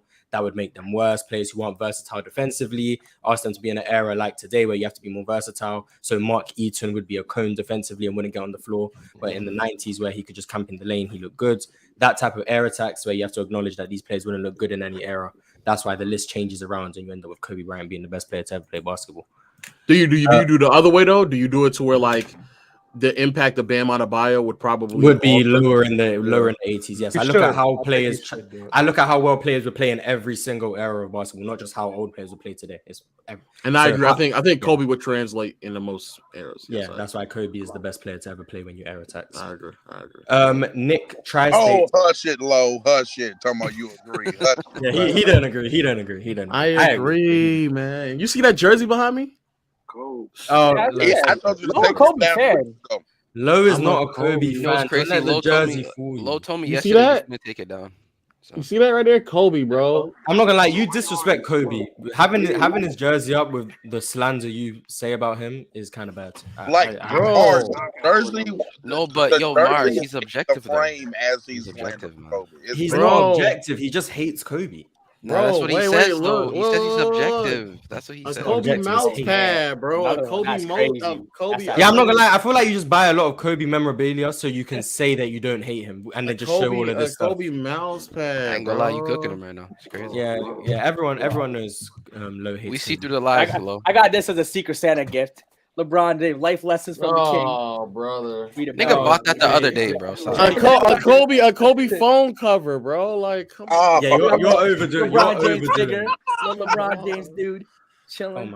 Oh my god. I got it. I just bought you. That's Larry Bird right behind me, right there. That's Larry Bird. Okay, I got you. Yeah, and then see how many guys players he hates. See how many guys players he hates. That's Magic Johnson. That is true. Larry Bird isn't in his top 10. That's Magic. Players he hates today because the problem is that they don't have Kobe's those size. So if they had a Kobe, I would have definitely bought it by now. Yeah, because you hate Kobe too. But I'm about to buy a Kobe statue that's like 18 to 24 inches, bro. I'm about to spend about a couple thousand on it, bro. Come on now, stop playing with me, bro. So that you can hate Kobe more. I understand. Oh, bro. You got to pay to be able to hate Kobe. I understand. I'm gonna get a KD one too. Of course you will. Nick Tri-State asked, "Is AK a better defender than Rodman, Jalen?" I'm going with yes. Give me AK-47. Okay. AK-47. Football Breakdown decided to tell us that the best baseball players ever are black. That he's talking. He said that he's saying that to Low because Low said I'm black. Oh, Low, you're cooked. Yeah. I don't care. I don't watch baseball. It's boring. I'm black. I don't care. But the best baseball player, Ohtani. It has nothing to do with me enjoying baseball. So then why'd you say you being black has nothing to do with you enjoying baseball? Facts. You know, black and sports is more synonymous with basketball and football. Okay. Especially in the South. Especially in the South with football. You're lucky in the 90s, baseball was more popular. I do think it kind of died out. So Lowe's are racist. That's not what. Yeah, Lowe's a colorist. Yes, Lowe's are racist. A colorist is crazy. That's what it's called. That's what Christ has chimed in, so shout out to Christ. Lowe talks about other black people like those. He said we need to stop entertaining Jalen. This is some BS. He shouldn't even be up there. He hasn't watched AK play and he's making all these takes. Wonder why they troll. LOL. Christ, pull up, bro. Just pull up. Any data we pull up. Christ hasn't pulled up in 2,000 years. News just broke. Hurry up and read this last one. Oh, okay. Wayu said points generated per game: 89 Jordan and 23 Jokic tie. Okay. Harden just opted into his contract. Oh, it's a Philly. Yeah, that means we don't get so he's staying in Philly like the majority of us. He's staying in Philly. He couldn't get a better deal. So he's 76ers James Harden is picking up his $35.6 million option, and sides are beginning to work together exploring a trade scenario. Oh, what? So it's sign and trade. Is it sign and trade? Yeah, maybe for going to Phoenix. He's going to Phoenix. He's going to Portland. If he what's DeAndre Ayton and Embiid gonna do? Yo, Phoenix, let's ride, man. No way. Wait, could you traded to match the salary for Damian Lillard? Him a piece. Chris Paul for James Harden. What? Yo, I'm down. Chris Paul for James Harden. Sign and trade me up, nigga. Oh wow, Chris Paul for James Harden. Chris Paul for James Harden. Yo, sign and trade me up, nigga. How we feeling? Yo, James and Steph, yo, that's an all-time offense right there. The problem is that Philly still wants something, though. That's the problem. Damian Lillard sign and trade. Damian Lillard, you use Harden. Maybe you But attack. they need. I'm about to say. So is Maxine or Tobias? Tobias also. Whoa. Tobias, him, and like draft picks. And the salaries that match. The Tobias salary with Harden with draft picks might get Lillard, or you might have to throw in Maxine. They can unload like $70 million with those two. Yeah. Yeah, it might be to play for Lillard. It really might be to play for Lillard. They ain't gonna get Damon and Embiid. Oh my god, that would be crazy. Damon and Embiid would work. Yeah, I'm back on the Philly train if that happens. I'm getting the Philly jersey. I ain't gonna lie. I got Philly winning the chip next year anyway. So, hey man. Hey, we have nothing to talk about for the next. I can't lie. My theory was Damon. So he is getting traded. Yeah, no. So he is getting traded. So is he going back to Houston? I don't know, but he's getting traded. We don't have anything to give up. You don't have to. You have cap space, do you not? Oh no, it's a sign and trade. We still have to trade. Sign and trade. Yeah. Hey, Jalen Green and Philly. I mean, I'll go over to Philly. Hey man. Maybe that's why it's a Bambly sign and trade. He's getting traded regardless. Hey man, yo, if Mike Dunleavy pulls this off, nigga, I'll be jumping up and down, bro. But they're not gonna. Philly's not gonna just take Chris Paul. You have to give them more. Why not? That's a facilitator. That's what they need. You want Clay? Take him. Oh, you can take him, man.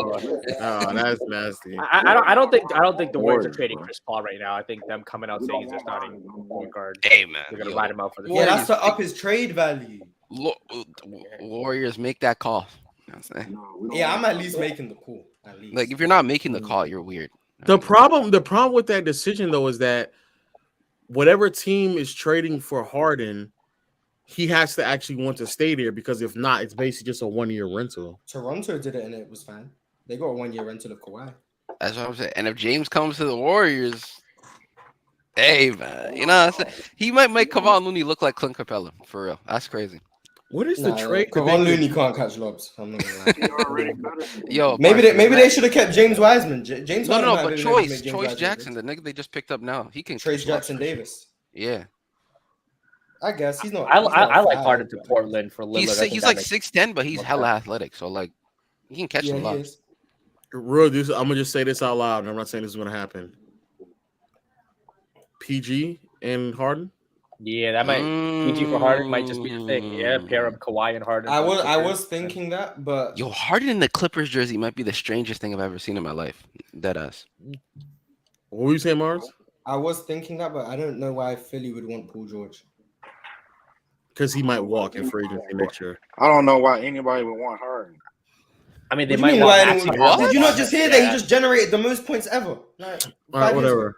Mars, being serious, because Harden might walk in free agency next year.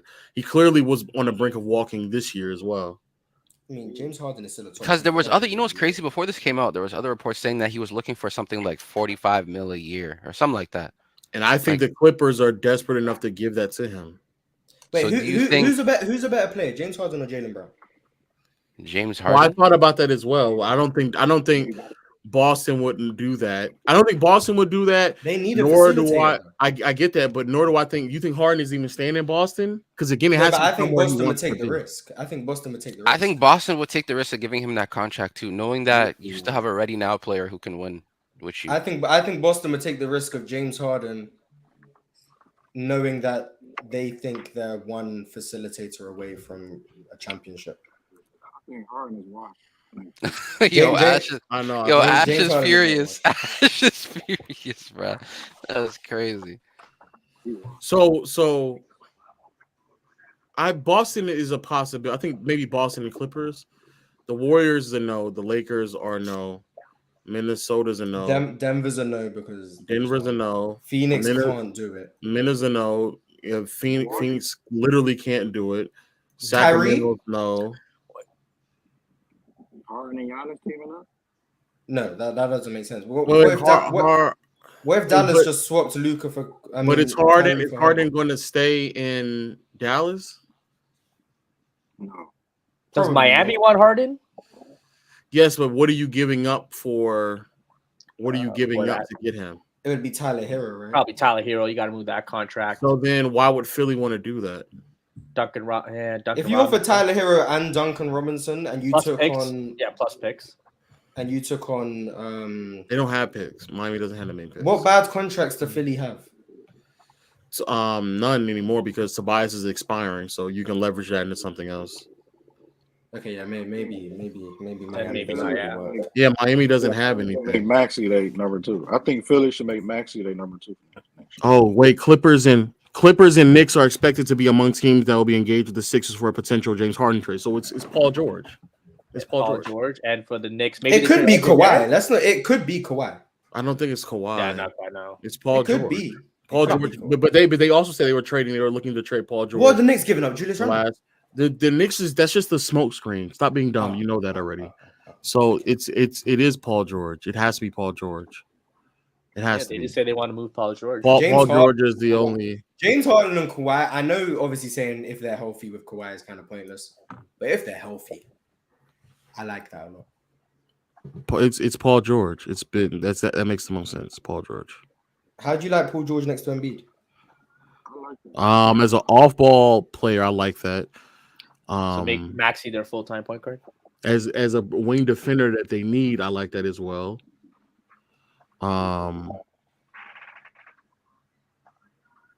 The advantage creation is you're going to have to be relying way more on Embiid than you did before. Yeah, you would. I don't get why he's not just staying. Did you see the report on the Knicks? I don't know why they're not. Yeah, monitoring the situation too. I think the Knicks are either a smokescreen or the Knicks are either a smokescreen or the Knicks are just trying to get involved for a third team trade to try to improve themselves in some capacity, especially with Tobias Harris potentially being moved because he's on an expiring. But you the don't Clippers think they would give up Jalen Brunson for James Harden? Okay. You just signed the nigga to that kind of deal. I don't think you'd want to. I do think the Knicks want to move off the RJ Barrett contract. And especially didn't Jalen Brunson just come off a nice playoff run as well? Yes, but the reason why the Harden to New York doesn't make any sense because again, it has to be a team that he's willing to go to. That's the point. If you are in to the Clippers, but this is the irony of it. I know you were trolling earlier, but could you not argue that the Clippers are not in a similar situation to where Toronto was at, where it's like, bro, we put this much money into a team that's clearly not winning. We need to shake things up, and if this doesn't work, then we might as well just blow it up altogether anyway. So they're willing to just gamble on a 1-year rental, basically. Yeah, gamble on a 1-year rental. If he's not willing to stay, just move off Kawhi anyway, because next year is the last year that Kawhi is guaranteed regardless.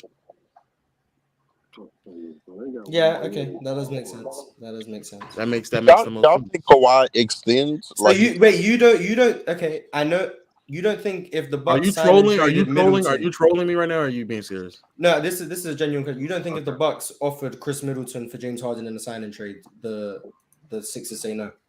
The problem with that is that again, I think it relies way too much on Harden. I mean, I think they just need more shot creation. Middleton's value has definitely gone down, like without a doubt, and I don't think that's enough for Harden. Nor do I think if you are Milwaukee, do you think Harden is staying? No, but I think that increases your odds of a championship exponentially. For sure, it does. Wait, didn't Chris Middleton already opt out of his contract already? So isn't he? It'd be a sign and trade. So you can still opt back in and sign and trade. You don't have to opt in. You're just a sign and trade. You don't have to opt out again. I swear he said he's opted out of his contract. You can opt out and then you just do a sign and trade. He declines his player option, but Milwaukee could just re-sign him and trade him. Okay, and I'm the reason why you do that is because they can do that because they can go over the salary cap with him. Yeah, they can offer more. Yes, they can offer more. Yeah, and so it would just be a sign and trade. It would have been nice if they had Brooks still on as well, but. The problem is that I don't think it's enough. It has to be a team that's no. The Warriors cannot get Brook Lopez. No. Nah, we could. But... Chicago are too far away to really think Harden would help them. Yes, it's the Clippers. The Clippers makes the most sense. The Clippers is another team that can convince Harden to potentially stay long term if it does work out. But they're also a team that's probably on the brink of just blowing it up anyway because they're not as close as they need to be. They're committed. Just FYI for people who are watching me right now, this is how I normally break down my videos as well. Yeah, it's the Clippers. It's the Clippers. W plug. This is definitely it's the Clippers. This makes the most sense for the James Harden on the Clippers. Oh my, that just don't even sound right, Mars? Yeah, are they gonna still keep Russ if they get Harden? No, Russ wasn't unless Russ is taking a vet minimum. Russ had to be signed for like $3 million. Yeah, Russ was had to be. Yeah, because of the new CBA, they couldn't use the MLE because they're well over the second tax apron. And he would have to be taking like one of the most ridiculously low pay cuts I've ever seen in my life.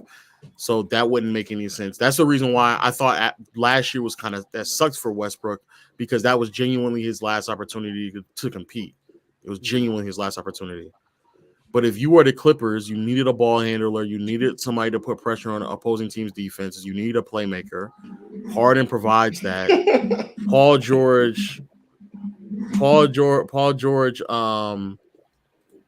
George's scoring ability has been decreasing anyway. He's not getting to the lane as much as he did. They have more than enough wings on the team, regardless if they lose PG or not. They've been needing a guard. That's what they've been needing this entire time. Got you. Before we go, who is the best 3-and-D player in NBA history? 2016 Kawhi Leonard. 2016. Yeah, that was before he became a scorer. He was 3-and-D? Yes. Because he shot well from three. Yes, 3-and-D player Kawhi. I'm saying Klay Thompson was getting up though. Klay Thompson. I was thinking about more, bro. Klay Thompson. Klay Thompson. No, Jesus Christ. I don't consider him a just a 3-and-D. That's not a good answer. 2016 Kawhi as a 2016 Kawhi averaged 21 points a game, shot 4 threes a game at 44%. I think he was still a little bit more than. No, but Am was the best perimeter defender in the league. That's the best 3-and-D player. That's the best 3-and-D. I don't think he's 3-and-D though. I didn't think he that's was. that's fine. My Kinda, answer was you know better what's than crazy? yours. It kind of makes sense though. It's probably Bruce. If it's not that, then the traditional one would be Bruce Bowen. It'd be Bruce Bowen. Someone said 2016 Kawhi was a star. So was Klay Thompson. What are you talking about? Kawhi was emerging to become a star. That's why it's kind of apparently, his game. I didn't think about him. The years where he was a star. I'm picking. He wasn't. Was he a catch and shoot like 3-and-D guy? Well, most of his threes were catch and shoots. Yeah.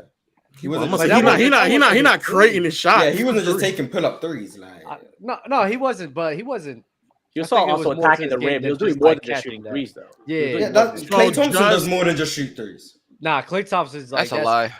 Klay Thompson takes a lot more mid-range jump shots than you guys like to admit. Oh no, for sure. But he took way more threes than Kawhi Leonard too. Yeah, he took more threes than Kawhi for sure. Okay, and Kawhi's a way better defender than Klay. Nah, bro. I don't think about Kawhi as 3-and-D. Oh, I thought. Well, that's fine. I think 2016 Kawhi was a 3-and-D player. Are you thinking like players like Raja Bell or something? Yeah, that's what I'm thinking. The Pelicans. This is side news, but the Pelicans declined the team option for Herb Jones. I think they're probably gonna extend this. Like, they're gonna resign him. Yeah. Oh, okay. All right, fellas. Salute to everybody in here. Like the video, subscribe. Jalen, you're a wild boy, bro. But you be safe, man. Peace. At Real Talk EJLT.